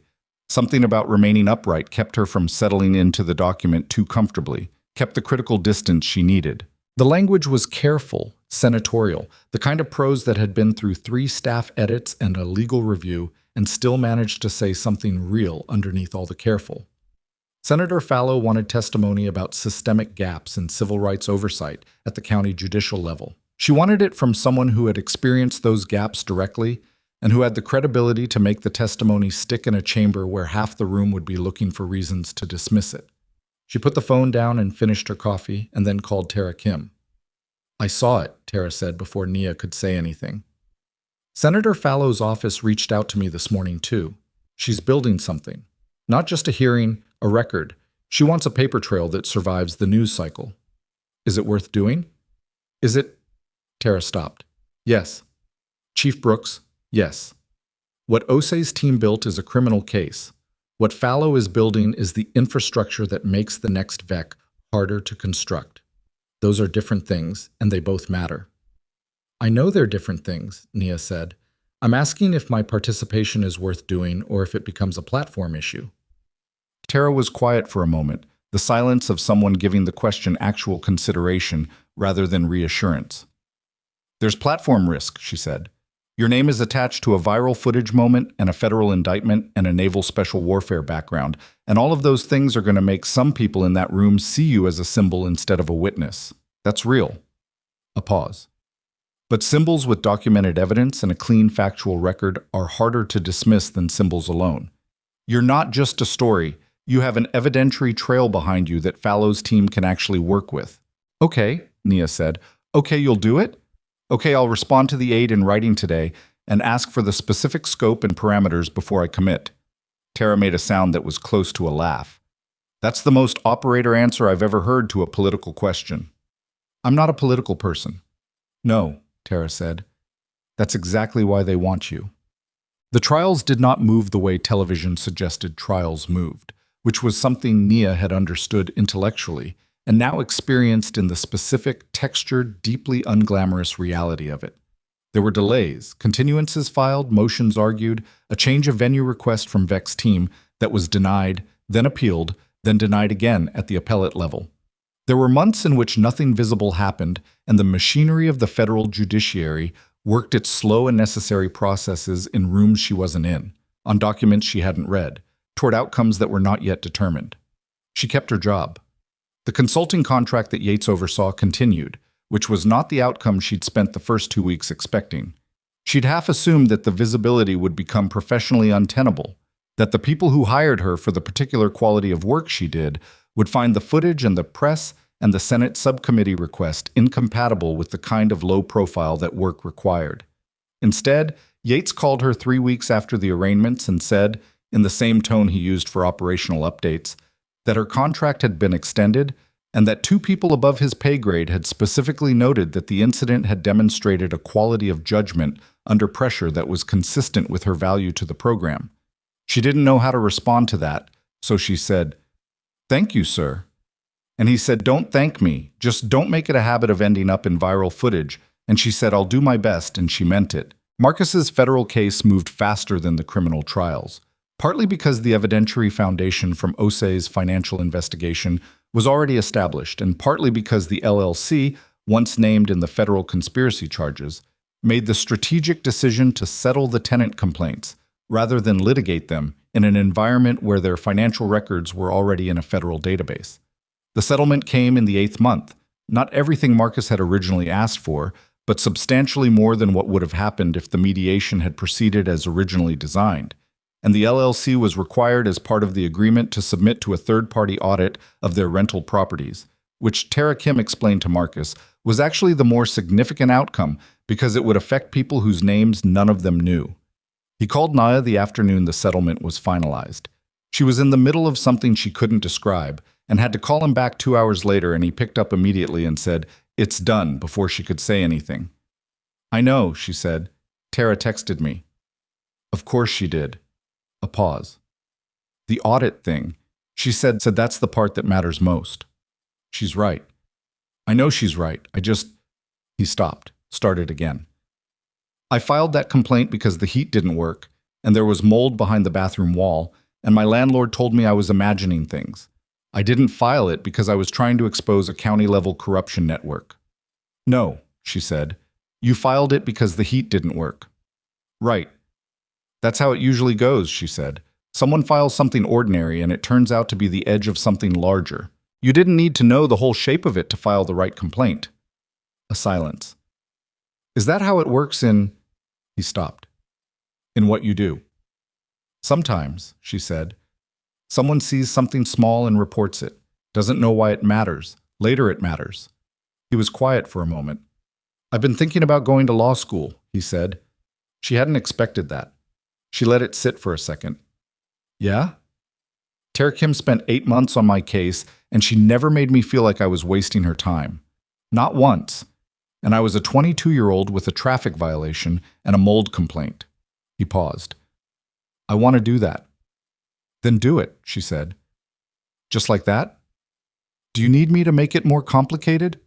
He laughed, which was the sound of something releasing, and she listened to it and let it be what it was. Daniel Briggs went to trial 11 months after his arrest, which was faster than anyone had projected and slower than it felt from inside the waiting. His union had spent the intervening months attempting to negotiate a plea that would have reduced the charges and potentially allowed him to avoid prison. The DA's office declined every version of it. The footage made negotiation difficult for his side. You could not build a counter-narrative around footage that showed what this footage showed. And Briggs's legal team had the unenviable task of defending a man whose actions had been watched, by the time the trial date arrived, by over 11 million people across multiple platforms. The trial lasted 9 days. She testified on day 4. She had testified before, in military proceedings, in circumstances she wasn't going to detail in a Montgomery County courtroom, and she understood the mechanics of it, the specific discipline of keeping your answers to what was asked without volunteering, of maintaining the same tone under cross-examination that you used on direct, of not letting the opposing attorney's deliberate mischaracterizations of your account pull you into corrections that became arguments. She'd been prepared for Briggs's defense attorney, a man named Garrett Solis, who had a reputation for aggressive cross-examination of government witnesses, to try to use her service record against her, to argue that someone with her training was inherently dangerous in a public space, that her response to Briggs had been disproportionate by virtue of what she knew how to do. Solis did try. He spent 40 minutes on it. He asked about her training, about the specific techniques she'd used, about whether a person with her background had an obligation to exercise additional restraint in civilian settings. She answered each question with the same measured register she'd used since she sat down. In your professional assessment, Solis said, on what she could read was his final angle. Was the force you used proportionate to the threat posed by Officer Briggs? Yes, she said. Even given the significant disparity in your training relative to a standard law enforcement officer. The question of proportionality doesn't change based on who's defending themselves, she said. He grabbed my arm without cause in a public courtroom. I used the minimum force necessary to remove the threat. The footage documents that. The footage documents your interpretation of events. The footage documents events, she said. Solis looked at her for a moment. She looked back at him with exactly the same expression she'd been wearing for 40 minutes. He moved on. The jury deliberated for 2 days. The verdict came back on a Thursday afternoon, and Nia was not in the courtroom when it was read. She was in her car in a parking structure 3 blocks away, having decided that the specific theater of the verdict moment was not something she needed to be present for. That whatever it was would be the same whether she was in a wooden gallery seat or a car with the radio off. Osei called her. Guilty, he said. All counts. She sat with that for a moment. All of them, he said again, because she hadn't said anything. I heard you, she said. Sentencing in 6 weeks. Okay. A pause. Chief Brooks, how are you? It was the second time someone directly involved in this case had asked her that with the weight of actually wanting to know, and the second time she found it required a moment to answer honestly. Tired, she said. And okay. That seems about right, Osei said. Briggs was sentenced 6 weeks later to 4 years and 8 months in federal prison, stripped of his pension, and permanently barred from law enforcement employment in any capacity.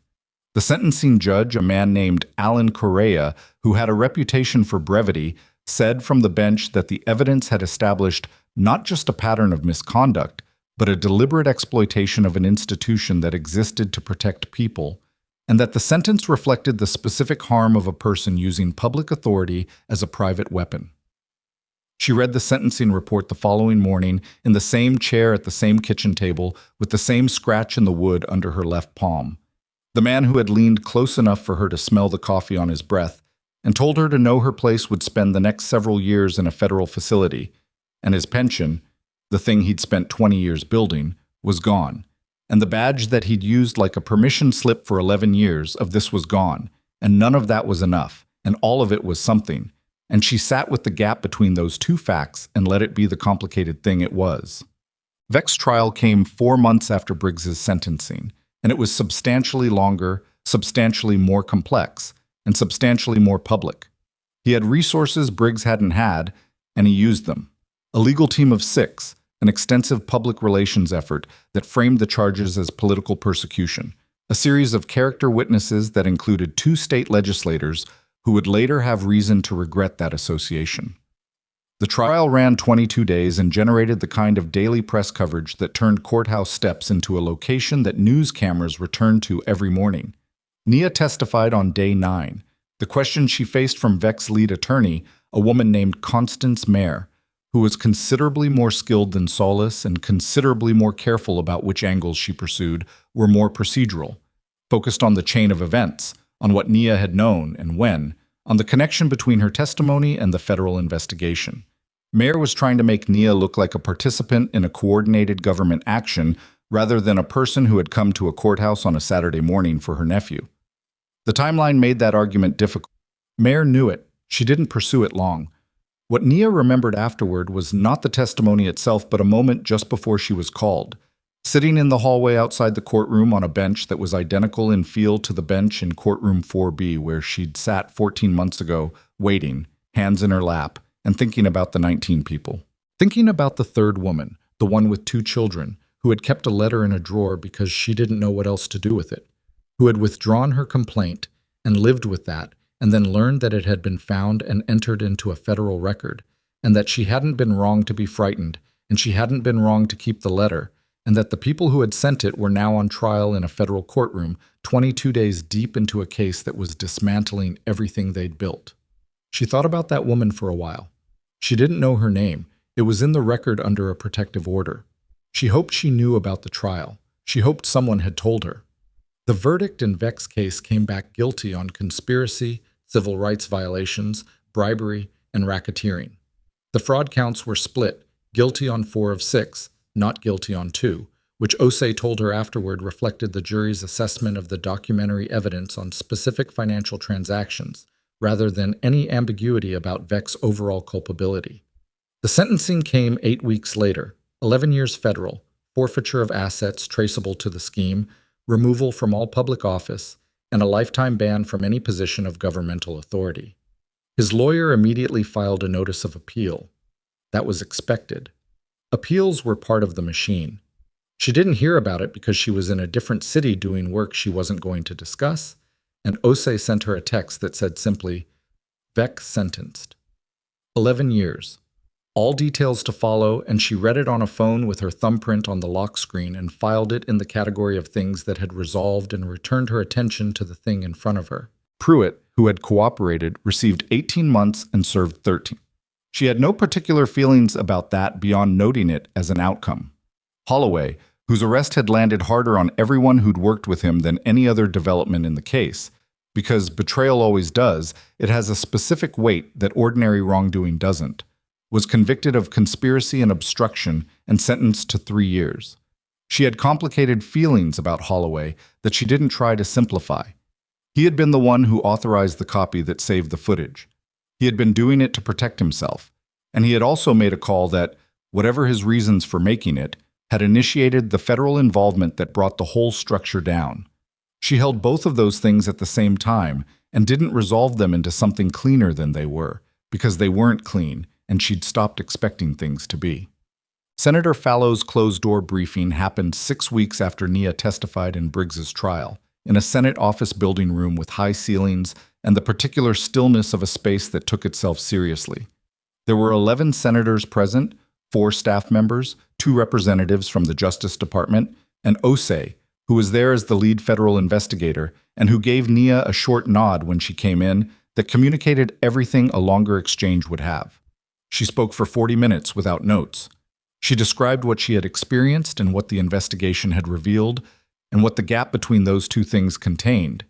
The structure of a system that had been designed to identify vulnerability and exploit it, that had run for over a year and affected at least 19 documented people, that had been maintained through a network of institutional relationships and financial incentives that nobody had exposed because nobody had been positioned to expose it until one person walked in on an ordinary Saturday morning and turned out not to be the kind of target the system had been designed for. She said, at one point, that the reason the system had survived as long as it had was not because it was sophisticated. It wasn't, particularly. It survived because the people it targeted were individually isolated from each other, didn't know they shared a pattern, didn't have institutional backing when they filed complaints, and faced a review process chaired by the same man who was financially benefiting from their complaints being dismissed. She said the single most effective intervention available, structurally, not reactively, was independent oversight of complaint review processes at the county level, oversight with no financial or professional relationship to the departments being reviewed. Senator Fallow asked questions that were precise and specific, and Nia answered them the same way. And at the end of it, one of the other senators, a man from the Midwest whose name she hadn't caught, said, "Chief Petty Officer Brooks, what do you think would have happened if you hadn't been there that day? If it had been someone else?" She looked at him. "Someone else was there," she said. 19 of them. What happened to them is why we're in this room." The senator didn't say anything after that. Neither did anyone else for a moment. The briefing produced a bipartisan resolution that passed committee 6 months later calling for a federal review of county-level judicial oversight standards, and then took another 14 months to move through the full process, and the legislation that eventually resulted was narrower than Fallow had wanted and broader than the opposition expected, and would take years to implement fully. Nia did not pretend to herself that it was the whole answer. She knew the whole answer didn't exist as a single thing. She knew the machine of accountability was not the same as the fact of justice, that they were related but not identical, and that the gap between them was where most of the actual human cost lived. She testified at 2 more hearings in the following 18 months, both focused on institutional oversight, both requested by offices that had tracked her work through the federal case. She was neither comfortable nor uncomfortable with it. It was a different kind of work than what she'd trained for, slower, conducted in rooms with carpet and fluorescent lighting and people whose weapons were words and records and procedural knowledge, and she found she was not bad at it, which surprised her less than she thought it would. She had dinner with Marcus on a Tuesday in November, almost 2 years after the Saturday that had started all of it. He was halfway through his first year of law school and was doing well in a way that he described with the specific understatement of someone who'd learned that announcing success too loudly was a way of inviting the thing to leave. He ordered pasta and ate most of it while talking about civil procedure, which he apparently found genuinely interesting in a way that made her think he'd chosen correctly. At some point, he put his fork down and said, "Can I ask you something?" "You're going to anyway," she said, "that day in the courthouse, when Briggs grabbed your arm." He looked at her. "Were you scared?" She thought about it honestly, which was the only way she answered that kind of question. "Not in the way you mean," she said. "Not scared of him." "Then what?" "Tired," she said. "For a second. There's a specific kind of tired that comes when something happens that you've seen a version of before, and you know what it costs to deal with it, and you're weighing the cost." She paused. "And then you deal with it." Marcus looked at her for a moment. "That's the realest thing you've ever said to me." "Don't push it." He picked up his fork. "What's it like now? Having all those people know who you are?" It was a question she'd been asked in various forms by various people, interviewers, senators, Osei in a parking structure, and Wosu on a call that had lasted longer than either of them intended. She'd given different answers depending on context. With Marcus, she gave the one that was most accurate. "Strange," she said. "I spent a long time being nobody in particular, and that was useful. It was something I'd built deliberately." She looked at her water glass. "Now I'm someone particular, and that's useful for different things." She looked up. "I'm adjusting." "Do you miss it, being anonymous?" She thought about the woman in the gray hoodie walking through a metal detector on a Saturday morning and nobody looking twice. "Sometimes," she said. "And then I think about the 23 people who've filed new complaints at that courthouse in the last 18 months, now that the complaint process has independent oversight. And I think, no, not that much." Marcus nodded slowly. He didn't make it into something larger than it was, which was one of the things she liked about him. He was learning, she thought, to let things be the size they actually were. She paid the bill. He protested, and she ignored the protest in the way she'd been ignoring his protests about things since he was 12 years old, which was by simply completing the action before the argument had time to land. Outside the restaurant, the November air was sharp and clean, the kind of cold that made everything slightly more defined at the edges, the streetlights doing that thing they do in cold air, where the light looks harder and more real. "Law school," she said. "Yeah. You're going to be good at it." He looked at her with an expression she couldn't entirely read, something between gratitude and something more complicated. "You think?" I don't say things I don't think, she said. He knew that. He nodded. She walked to her car. He walked to his. They went in different directions at the corner, the way they always did when their routes diverged, and she watched his taillights at the intersection, and then they were gone. There is something that people often miss about quiet strength, because the word quiet suggests absence, the absence of volume, of display, of announcement. What it actually describes is something more demanding than loudness ever is. It requires you to know exactly what you are without needing the room to confirm it. It requires you to sit in a gallery and hand over your ID to a man who has no right to ask for it, and move your seat and follow him into a hallway and absorb the specific weight of what he says to you. And to do all of that not because you have no capacity to respond differently, but because you have enough capacity to choose. Loudness is easy. Restraint takes everything you have. Nia Brooks had not walked into that courthouse looking for anything except her nephew's traffic case. She had not been carrying a mission or a cause or a desire to expose anyone. She had been carrying a phone with 3 bars and keys to a car she needed to get an oil change on, and the ordinary weight of an ordinary morning. What she'd found was a system that had been running for 3 years, and a man who had decided, in the particular carelessness of someone who had never been wrong about a target before, that she was the easiest person in the room. The thing about being underestimated is that it has 2 sides.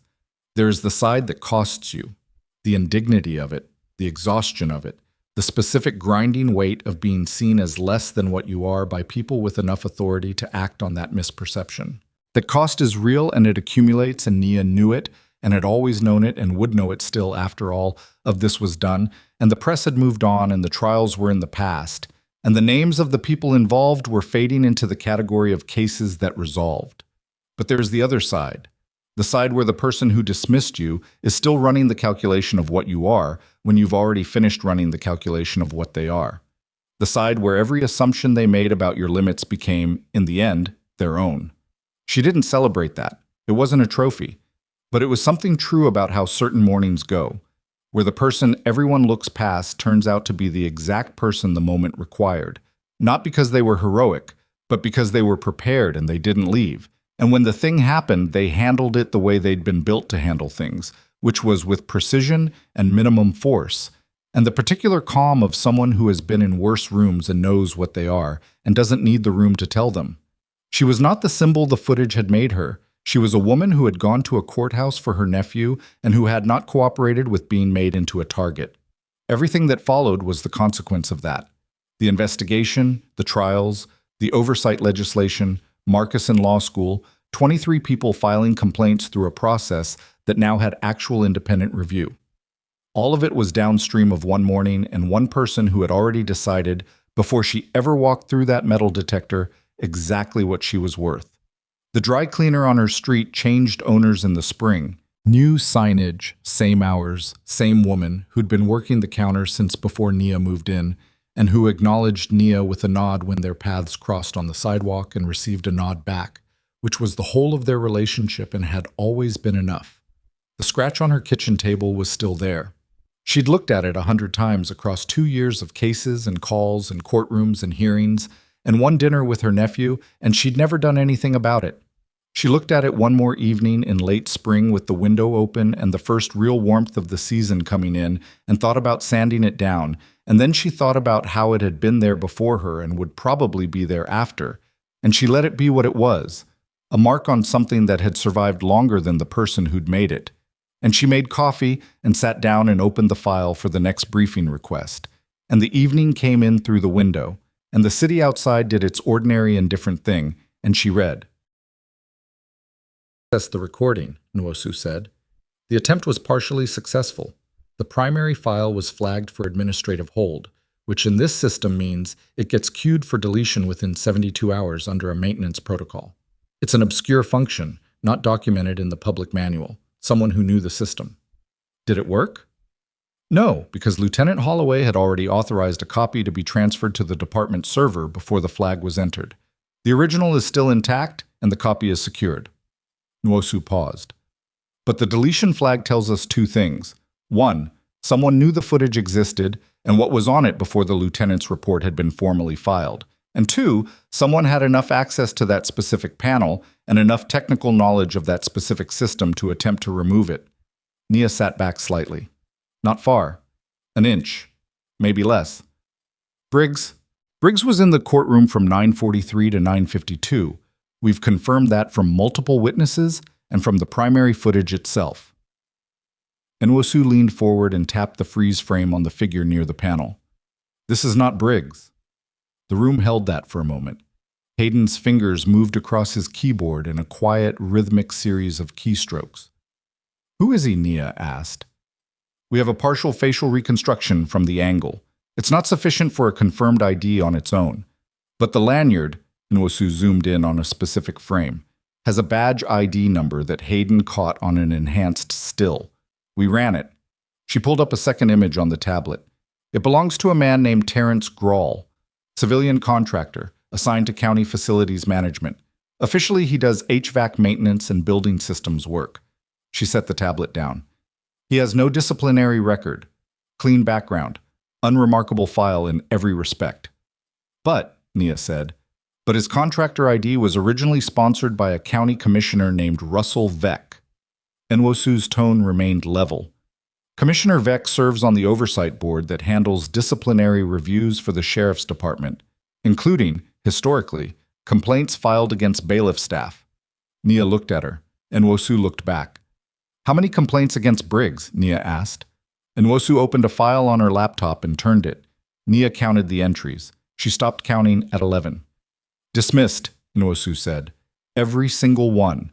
Over 9 years spanning 3 different complainants, 3 different incidents with documented witnesses, 2 with medical records, all dismissed at the review level. She closed the laptop. Commissioner Veck chaired 4 of those review panels. The coffee maker on the cart made a sound, and Nia looked at it briefly before returning her attention to Nwosu. This is bigger than Briggs, she said. Yes. How long have you been looking at this? Nwosu paused. This specific thread, since this morning, but adjacent threads tangentially, a while. She folded her hands on the table.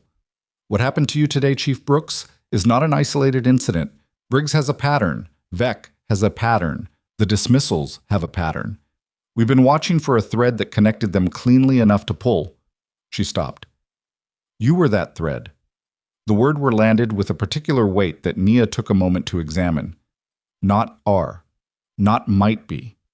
Were past tense, like the thread had already been pulled and something was already in motion. What do you need from me? She said. Your formal statement on record, which you've already given to Holloway and which we'll be accessing. Your consent to be named in a formal IG complaint, which widens the scope of the investigation from a single misconduct case to a potential civil rights and obstruction case. Nwosu's voice didn't change its register. And one more thing. She reached into the folder and set a photograph on the table. Not from the courthouse footage. This was a different image. A still from what looked like street-level surveillance in different quality. The kind of camera angle that captures the sidewalk in front of a business without intending to capture anything specific. 2 men talking outside a building. One was Grawl. The other was a man Nia looked at for a long 3 seconds. Do you recognize him? Nwosu asked. No, she said. His name is Vincent Pruitt. Former Army, Honorable Discharge 2017, worked in private security for several years after. He currently works for a company called Vantage Protective Solutions. They hold a contract with the county for, Nwosu paused, courthouse security consulting. Nia looked at the photograph for another moment. Then she looked up. Briggs, she said slowly, didn't just have a commissioner running interference on his complaints. He had people watching who filed them. Nwosu said nothing, which was its own kind of answer. And this morning, Nia continued, when I came into the building, when I went through security, we believe Grawl flagged your entry, Nwosu said. You cleared the scanner, you went to the gallery, and within 8 minutes, Briggs made his first approach. That turnaround is too fast for coincidence. Someone told him you were there. Someone told him, based on something, your appearance, your name, something, that you were worth targeting. Nia sat with that. The ID check. The seat change. The hallway. It had felt like opportunism, the kind of casual abuse of authority that men like Briggs practiced like a reflex without particular design. And some of it was that, but not all of it. "You said I was the thread," she said. What does that mean exactly?" And Wosu folded her hands again. "It means you were not a random selection. We don't yet know why you specifically were flagged, but we know you were. And we know that the attempt to suppress the footage happened within 6 minutes of Holloway filing his preliminary report, which was not a public document." She looked at Nia directly. "Someone inside the department structure read that report in real time and mobilized immediately. That is not the behavior of a bailiff trying to cover a bad morning. That is an organized response." The silence